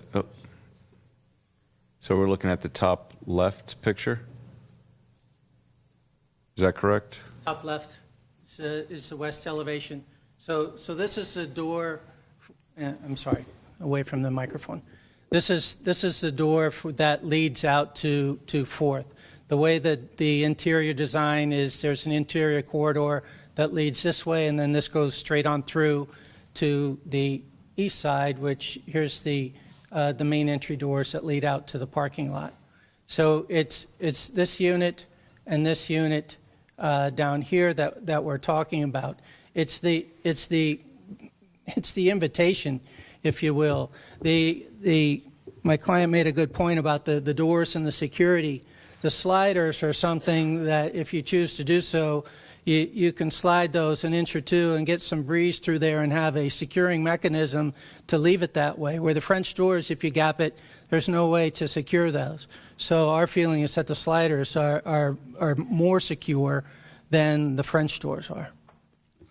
Bradley, those upper balconies, they're smaller. Are they like one of those Juliet-type balconies, or can you actually put a couple of chairs out there? They're small enough. I don't recall 5 feet. So they're wide enough to put a chair or two out there. Okay, so they're not purely decorative. No. Okay.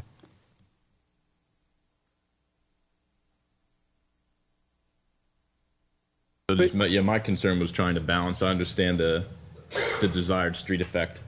I just want to make sure that in doing so, it wouldn't make those units less desirable, and sacrifice your outdoor area because of concerns of security. So I don't know if there's a compromise in there or not, but it's a concern that, like I said, through my experience, that I would have raised, just because those first floors can be less desirable because of the open access. That's our concerns as well. Of there is some area there that's private, and it needs to be private for those units, and not as inviting. If it's a look of a front door, it's inviting as a front door, which we want to try to have some control over. I mean, it just makes. I have a different condition regarding the bus shelter. Is there going to be a permanent trash can there? Yes. Okay. And there's also going to be a cigarette butt part of the trash can? That I don't know for sure, but I would think in the bus shelters there are these days. Okay. And would that be the, I guess, palm trams, or would that be the developer's responsibility or management company's responsibility to empty the trash? That I don't know. City? I would say, Mike and Andrew are saying city. I would say with our management, we're going to want to have a clean site as well. So I think it's probably going to be a shared effort. All right, I'm going to take a little bit of time to talk about this development. Being the fact that this development is coming to District 3, which is a district that I preside over, I have voiced my concern. I've spoken previously to that concern. I asked if it could be a condition of approval. That condition of approval was denied. My sentiments have not changed regarding this development. In actuality, they have heightened. In the past few weeks, we've now found out that the facility next to Bethesda will now become a recovery residence or a outpatient facility. The apartment complexes that are in Forest Park, nearly half of those units have now been sold to a recovery residence facility to house those patients. My problem is that I don't have a problem with the individuals. I know that they have a problem. I know that they need help, but in the time being where we have no regulations to control their location, no regulations to protect our residents from the possible inhabitants who live in these residences, it's a problem. And the fact that this facility may in the future possibly be something that converts to that, and I'm asking again if that can be a condition, which I know I'll get the answer of no, but I'm asking that that be a condition of approval, that we limit the use of this building where it cannot be used as an intensive outpatient facility, will not be used as a drug rehab facility, and it will not bring further perpetualness of this problem to our city, where we may in the future be known as the sober city capital of South Florida, because every corner that you turn, there are recovery homes being illegally placed. Some are managed well, others mostly are not managed well, and the individuals who have to live next to these residences are suffering. The individuals who are in these recovery homes are suffering because they're not receiving the proper help that they should be getting for the problem that they have. So this is a problem, and we need to face it. And I'm I'm not for this project because of my concerns for what I feel that may happen in the future. That's all I have to say. Just for the record, I don't talk about sober homes or anything like that, but I got the call the other day from State Attorney's Office, Dave Ehrenberg, and I've been appointed to the sober home task force for Palm Beach County. So hopefully Boynton will have a seat at the table and we can address a lot of the concerns that we all share. Is the apartment complex going to be used as a group home? Is that something that the business can do or the developer can do to allow up to 6 unrelated people per unit? Right now, your codes allow for what we're presenting, and that's what the developer is presenting. An office building on Federal Highway, an apartment complex to the south. I'll let your town attorney advise you as to what can be done there or not done there. Okay. So, Jim, could the apartment rentals be used as group homes? They would be allowed to have the same occupancy limits as the group homes in other areas. Yes. Okay. We have no restriction on that. We don't carve out specific projects or areas. Or limiting of group homes? That's correct. So any multifamily housing can become a group home. My next question is, what is the expected rent for this? Because if you're getting a group home there, it's almost going to be astronomical. At this time, I don't think we're going to comment on the economics of the project. That's up to the developer to decide whether or not and how much that they're going to charge for whatever rents are going to be. So I'm not going to comment. I'm not going to have them comment on the economics of it. I mean, they're coming forward with a very reasonable project that's allowed in the city. And I'm so quite frankly kind of. So my second question is that I saw a little bit of the site plan. They're all apartments are 2-2s. Is that something you can comment on? I think they're all 2-2s. Okay.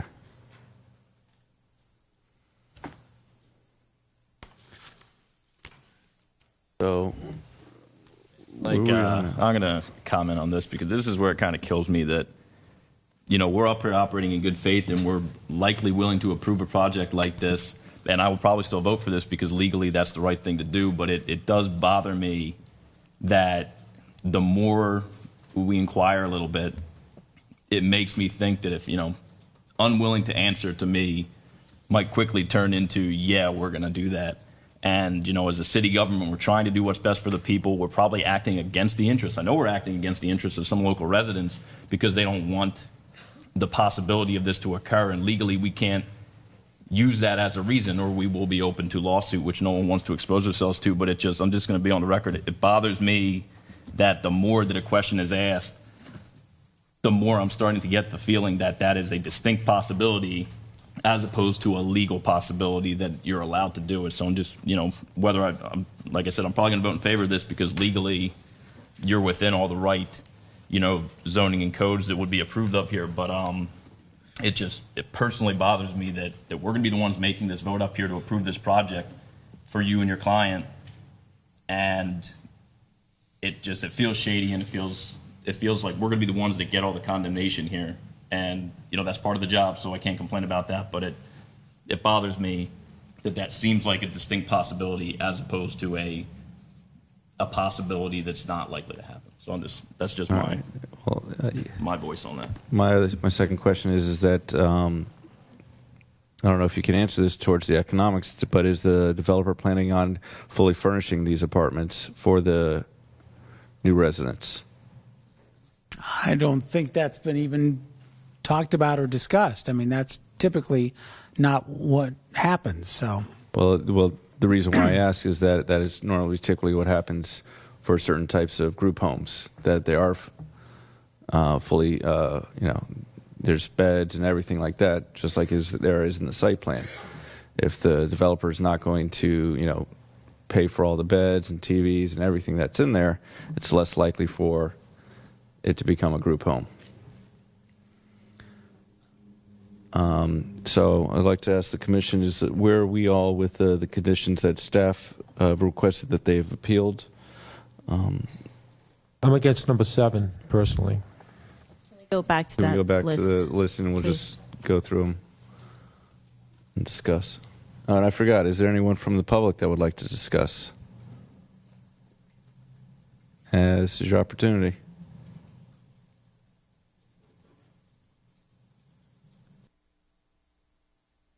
So we got number one is to change the language as with the P&D board's recommendation.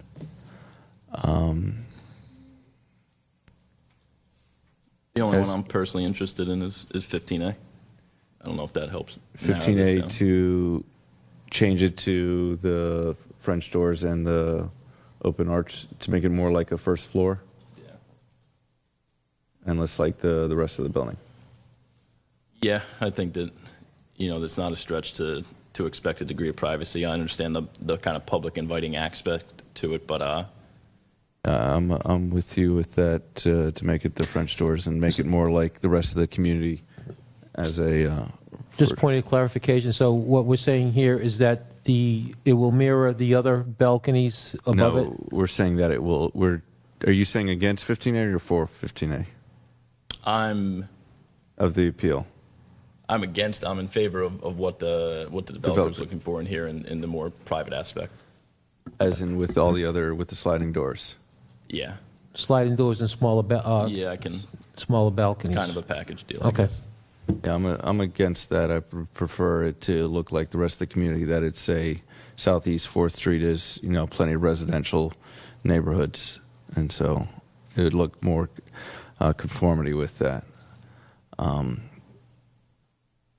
Can we just, have a vote on each of these appeals? Mayor, you could do that, but you can't get to the site plan until you've gotten over the hurdle of the two ordinances and the other issue, and then you can get to the site plan. There's no site plan to approve until the land use amendment and the rezoning occur. Is everyone from the commission okay with going through if you could just the come ordinance back to that, first we and can then we'll work our go way through through the the site plan? conditions at that point. Okay, is there any more discussion on the ordinances? Seeing none, may I have a roll call? On ordinance 16012 on second reading. We need a motion. You need a motion and a second. I'm sorry, may I have a motion for the ordinance number 16-012? So be it. Do I hear a second? Second. It's seconded. May I have a roll call, please? Vice Mayor McCray, Aye. Commissioner Katz, Yes. Commissioner Romulus, Nay. Commissioner Casello, Yes. and Mayor Grant. Yes. The vote is 4-1. Ordinance 16013, second reading. May I have a motion? So moved. May I have a second? Second. Vice Mayor. Sorry. May I have a roll call, please? Katz, Yes. Commissioner Romulus, Commissioner Casello, Yes. Mayor Grant, Yes. Vice Mayor McCray. Yes. The vote is 4-1. All right. Item H, request approval of a community design plan appeal. And this is for the build 2 line of the current, structure of the building. Is that correct? Yes, that's it. Okay. May I have a motion on the community design plan? Motion to approve. Second. All those in favor? Aye. Yeah. Aye. Do we need a roll call? No, sir. All right. Aye. All those opposed? Nay. Motion passes 4-1. Item I, approval of the request for a height exception to allow elevator tower and mechanical equipment. All right. May I have a motion? So moved. Is there a second? Second. All those in favor? Can we have just Are you quick doing discussion? In Okay. essence here, it's all we're doing is allowing an extra 5 feet to hide the middle of that building, the elevator equipment, correct? Thank you. Correct. This is an exception within the code and not a variance. Thank you. All right. All those in favor? Aye. Aye. All those opposed? Aye. 4-1. Motion passes. Now we're on to the new site plan. Mayor, this is where you could break it down and address each of the requests of the applicants separately, whether you're going to accept their response to the condition of approval or reject it, or modify it. Okay. Let's go for number one is to, can I get a motion to? Motion to approve for as discussion, amended? then we could You want to vote on discuss it? Okay. That's my part for the motion. Yeah. Is there?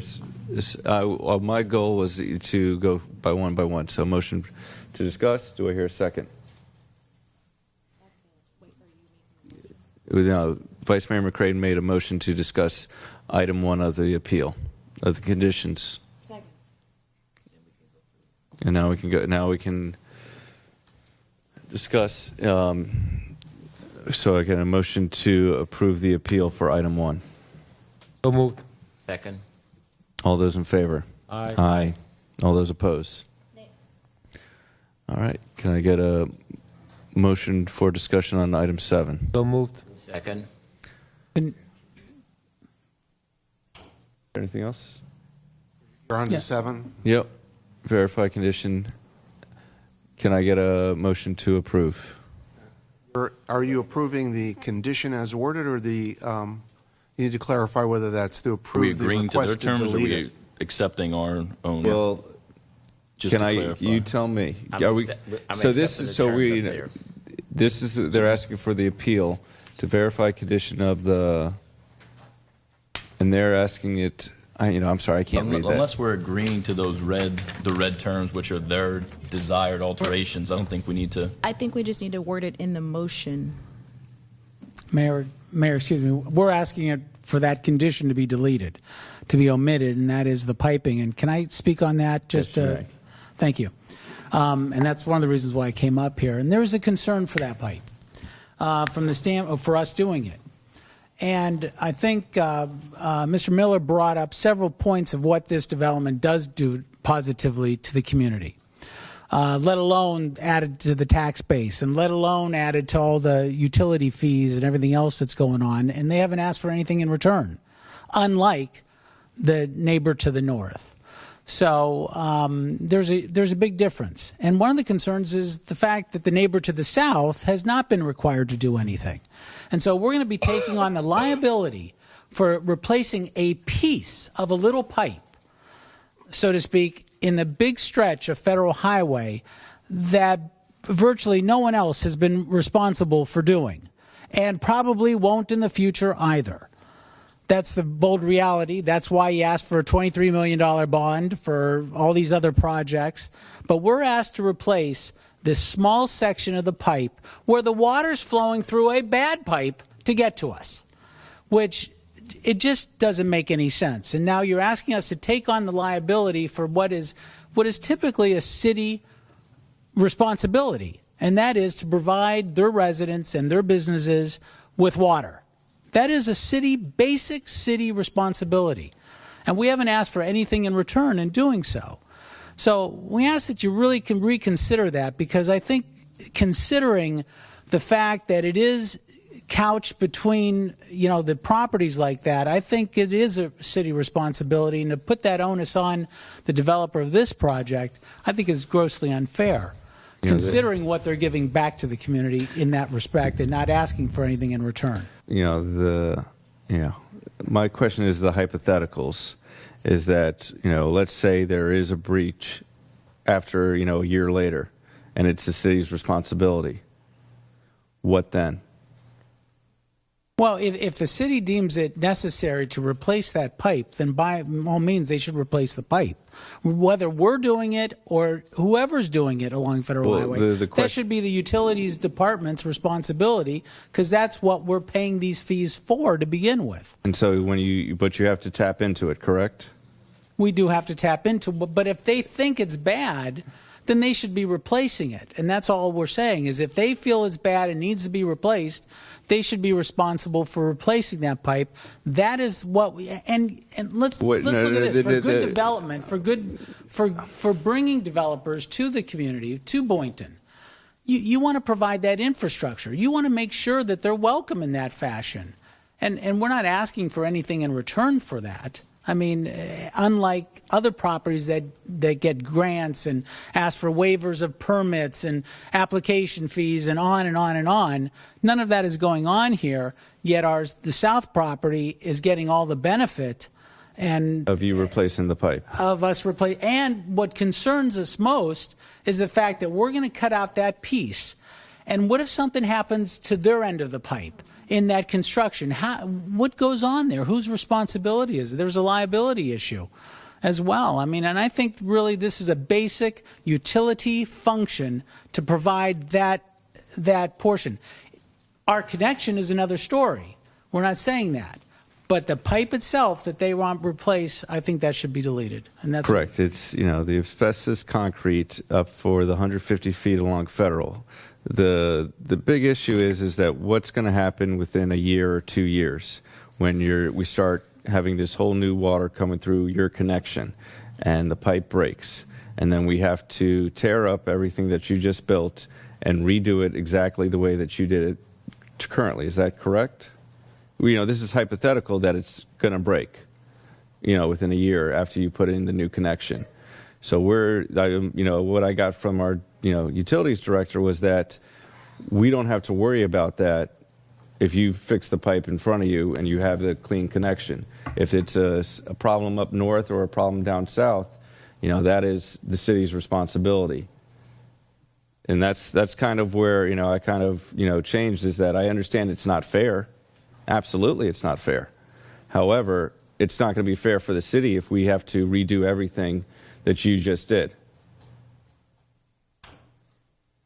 I understand what you're saying, but when they go in there and the utility department still is doing their assessment, they're going to make an assessment at that time as to whether or not that pipe should be replaced and whether it can withstand the necessary things that have to be done. And right? is it the subjective view of our utility department? Is that what you're going to rely on?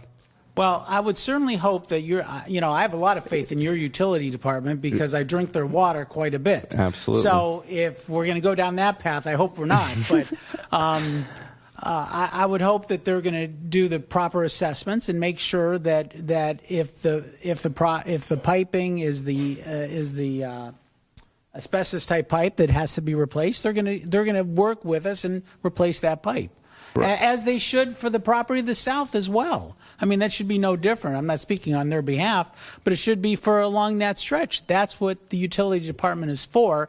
No different than what we're doing. We're going to do our responsibility. All we're asking is for the utility department to do theirs.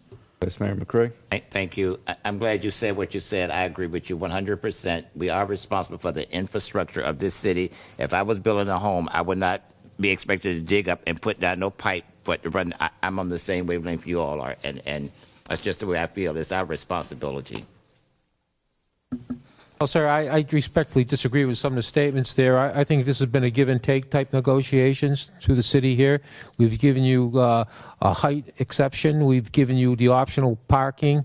We've given you a few other things in this project. So I think it's a give and take. I think we showed good faith, as you have. My feeling is that if you're going to tap into our water pipe and it's going to cause a problem, then you need to address that. That's how I feel about this. That's just part of doing business. Is it fair? It depends who you talk to. Okay? All right. Is there any more discussion? Just I don't know if Tim or Colin, but we've asked this of recently approved projects on federal, and the expectation moving forward is we are going to ask this of anybody who tries to develop down there, correct? Yeah, and there's only been one project approved on, excuse, two. There's been two projects approved, Casa Del Mar and Ocean 500. Both of those are replacing pipe, just same kind of pipe in short sections. And we've looked at, I don't know, there's half a dozen projects that were in some sort of review that has not reached any formal application. And we're saying the same thing. Again, here is just all we're saying is we need to follow the utility standards and policies that are in place. What that says is if you're building a development and your development impacts that line, Not because it's all just you're impacting that line and that line needs to be fixed and you replace it and you fix it. And we do that all over town, not just on Federal. This is every development that happens in our service area, and it's millions and millions of dollars in play here that's all over. And that's the policy, and that's every utility's policy. That's not just unique to Boynton Beach. That's Colin, let me ask you this quick question here. If that project to the south of them, the assisted living place, they go into that pipe and they damage it or break it, right, are they responsible to fix it? Yes, and that one was missed. That was 7 or 8 years ago. That was missed. That one should have been a requirement also because the policy was in place then. Should have been required. It was missed. We are actually working. We're going to start working with them to see what we can do on that piece also, because we are trying to get it fixed so we don't want to go back in and tear things up after it's built. Now, again, we don't have any details, so we don't know exactly. I mean, everybody's kind of guessing a little bit what it costs. I mean, my experience is every one of these the two that we've done, from the time that the site plan was approved to the time of the final plans, the water and sewer system changed a dozen times in the way it was designed and what was being replaced and what wasn't, simply because we have to get the detailed design work finished and all the reviews. And now this one's a little bit simpler, so they're probably pretty close. There's some things that may change as we get into that detailed design and start meeting with the engineers and getting all the permits that are required. There's a whole bunch of permits that are required also for the water and sewer. So the site plan to the south, they have not tapped the. No, we're reviewing that right now. That was missed. They're not required. I did check on that. And actually, I talked to the engineer in charge, and he said I missed it, and he missed it. And okay. So we've opened up that discussion to see what we want to do. And again, there's some other options for the developer too. We understand the issue within Federal Highway. We completely understand that. That's what gets expensive when you have to go into Federal Highway and work. There's some other things we're going to work with them. All we're asking is let's follow our utility policies and procedures, and we'll work with the developer to find the most cost-effective way to do that, which we do on every project. So we don't try to just get whatever. We just try to do what's the most cost-effective for everybody. Correct. We are going to work with the developer for this, and in case that they need to improve what is existing, then we will help defray the cost for the improvement. Absolutely. And when we do that on projects when necessary, and that's in our rate ordinance already to do that. All of these things are built into our ordinance to do all these things. Okay. Yes. Defray costs. What's that mean, Colin? Defray cost. Now, if we're looking at those lines because, all these developments coming in, some of them are too small and they have to be upsized. And we upsize and we pay that portion of it based on a formula that's built into our rate. So we pay a portion of those costs. Give you some examples. In Casa del Mar, they actually moved the line to where it was easier to put in a different place. They were going to have to replace it, but where they were going to replace it was going to be very difficult for them, so they're moving it and putting in a new line in. On Ocean 500, there's some where they're relocating it to a new place because it was a little more cost-effective to put it in there rather than replacing the line that was there. But there's also other lines that they have to replace and upsize. They're going from like a 6-inch to a 12-inch, and we're paying a piece of that based on a percentage.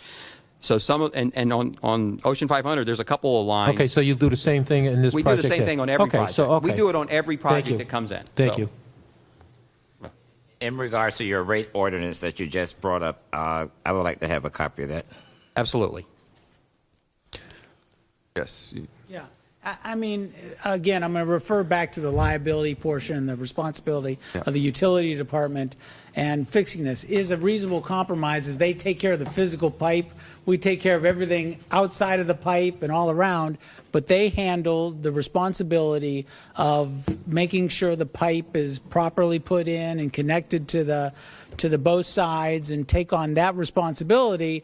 I mean, we're more than happy to fix up the outside of the pipe, the sidewalks and everything else that go along with that. But the physical pipe itself, and let that be a utility department, because they're in a better position to be dealing with that more so than any landowner for that matter. Is there a motion? We've got a motion on this already? Okay. So, either, they've asked for the appeal. Do we have, let's do it in the affirmative, a motion to approve their appeal? And if it does not get approved, then it's still a condition. Can I just clarify that previous vote? We voted not to approve their appeal, correct? I think there might have been. This is item 7. Well, So I'm saying just going back. I think if you change the terminology, it'll be a little bit easier. It's not really an appeal. We have in the backup, we have the Okay. conditions of approval. They're asking us to they're either indicating they're accepting the conditions of approval. They wouldn't be on this list if they were accepting them. Okay. To reject them in total or to modify them as shown here. Right? So if you start with number 1, their request was to modify the condition of approval as shown. I feel like we voted in the affirmative of that. You voted to accept that. No. That was, Okay, then you need unless to have- I'm mistaken, I was not in favor of that. Number I one, thought, Jay? yeah. Of the item is- 1? Is everyone agreeing to, in that previous vote, were people agreeing to that change? I thought we were voting to accept our conditions as is for the individual. I'm not in favor of The street light? You're not far into the process, so why don't Yeah, you that's just what I'm trying to why don't you fix just it start now. over and make a motion to reconsider your vote on number 1. Mayor, All right. Mayor, can I give a suggestion? I think typically what we see is they make a recommendation for approval with conditions as stated, and then you amend it as necessary. So like you're going to make a motion to approve, and we're going to amend per developers recommended number 1, or or you're going to keep 7 or delete 7. So you just make a recommendation. The question is how do we get the commission to agree on the? You have to make a motion, and then people will either amend it or Okay, at that then you'll point. just go on the voice of the board. Right, correct. At that point, someone will make a motion, and then you'll have discussion on whether or not they want to amend or add to or delete from that motion, just like you did before on the previous motions when he Okay. added to amend Commissioner McCrae's motion. Okay, so we're going back to item J. Can I get a motion to Item 1. Huh? No, we're going back to the new site plan, item J. Motion to approve with conditions, and that motion to, and then we can discuss whether we are agreeing to the appeals or not. That's not, They're not appeals. if we are going You to gotta change increase. that terminology. Okay. Okay? If we are agreeing to You the can new either do it Andrew's conditions. terminology or my It's amended terminology. but- conditions. It would be Amended conditions. Amended conditions. Okay. So can I get a motion to, so where are we now? I'm lost. We just need to take each one and say if we agree, we don't agree to amend it or accept it. Okay. That's all. That's where we are. Thank you, Vice Mayor. All right, can I get a motion to agree? Item 1, developer will be responsible for providing street lighting on adjacent row along Southeast 4th Street and Southeast 5th Avenue as part of this project. Motion to approve. Can I get a second? So staff is in agreement with number 1? That's one that we're in agreement with staff on. So we're asking that it be changed to eliminate the words "be responsible for" and add the words "will coordinate with the city and FPL for providing FPL street lighting, etc." So to agree to the motion, can I get a motion to agree to a vision of item 1? So moved. All right, do I have a second? Okay, all those in favor to the amended language? Aye. Aye. Voting aye simply because I think this is going through. Correct. And Commissioner Casello? Aye. All right. Now we're on to item 7. Verify condition and type of existing water main adjacent to property along Federal Highway. Developer will be required to replace entire length if determined to be AC pipe, also known as asbestos concrete pipe. Can I have a motion to approve?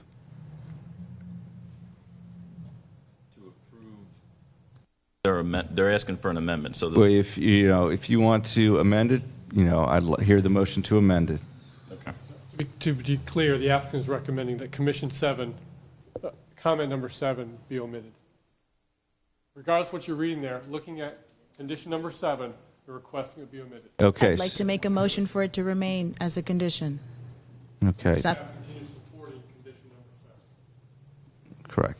Do I hear a second supporting condition number 7? Second. Okay. May I have a roll call? Just for, it's 10 o'clock at night. It's very, Yeah. okay. This roll call here, if I vote yes, that means the developer will be responsible to replace the water pipe, correct? Correct. That's correct. If I vote yes, the developer will be responsible. Thank you. Yes. Yep.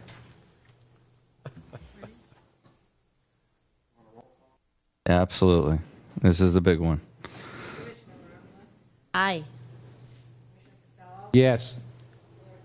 Yes. Vice Mayor McCray. Nay. Commissioner Cass. Yes. 4-1. Now on to item 9. Is that 9? Make a motion to approve? Motion.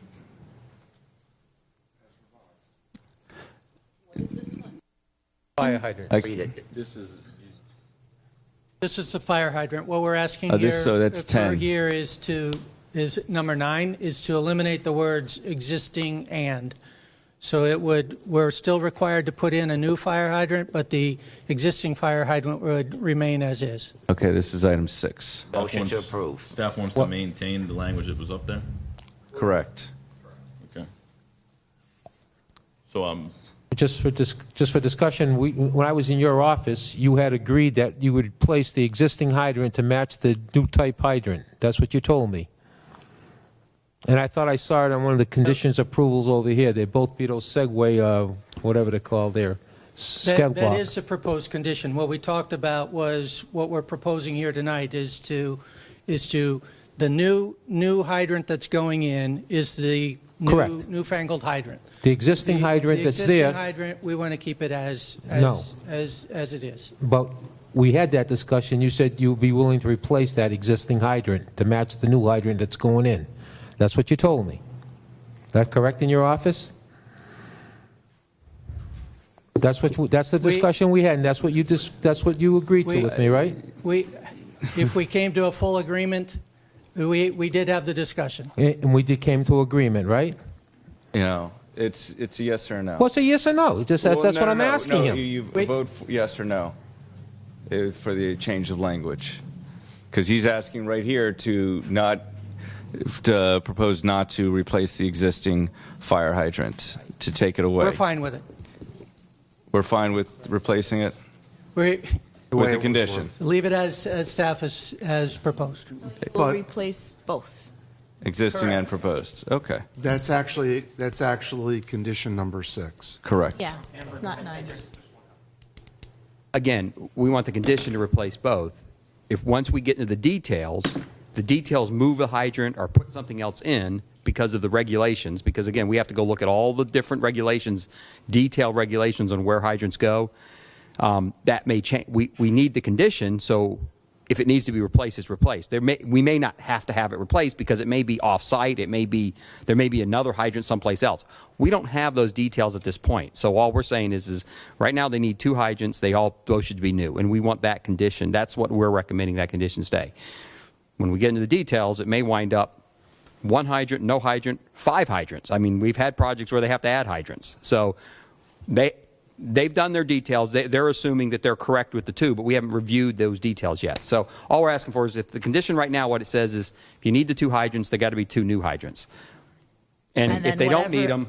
And so the question I have is, I just want to make sure that was clear. the question I have is with the property south. Is that also what you're reviewing in conjunction with this? Yeah, now remember that one's 7 years old. We're going to be reviewing that also with them. Let's say they need a new fire hydrant. Would they be required to replace it? On that one, because we've already approved it without it, we will still work with them and we'll still get it replaced. We may wind up having to pay a little bit. Okay. And we work with the developers on these utility issues. Again, we work with them all the time.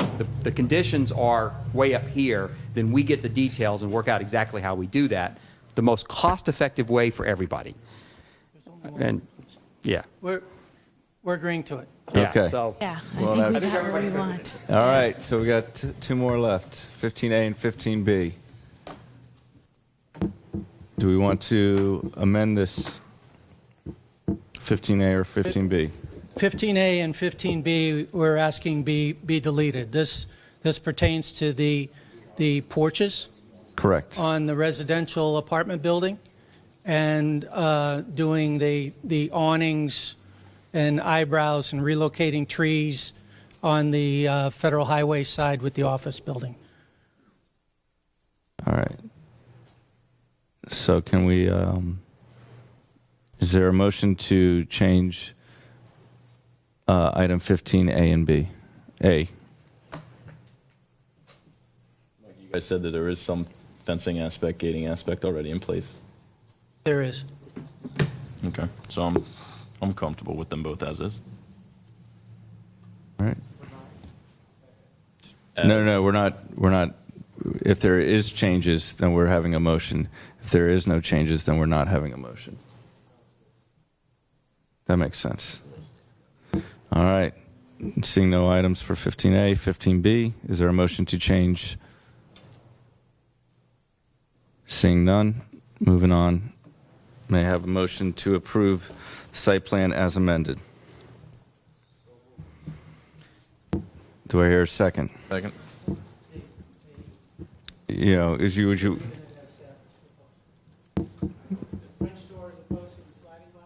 Yep. Conditions as stated. All right. Can we get a roll call? Yes. This is for the approval of the site plan with the conditions of approval as amended. Yes. Yes. Vice Mayor McCray? Yes. Commissioner Katz? Yes. Commissioner I have a question. Just a point of clarification. So we're voting on the site plan now with all of the conditions of approvals that we've made. Or As did not amended. make. Right. As If you amended. haven't made a motion to amend them, they're just as listed in your backup, not up here. Forget that. We have conditions of approval in the backup. Those are the conditions of approval that are being approved with the site plan, unless you've specifically made a motion in the last 10 minutes to change those conditions. And you've only done that for Item 1. item 1. Okay. If I vote no to the site plan appeal, does that change all my other votes to the other? No. Doesn't matter. No, it does not. So no. All right. Motion passes 4-1. On to future agenda items.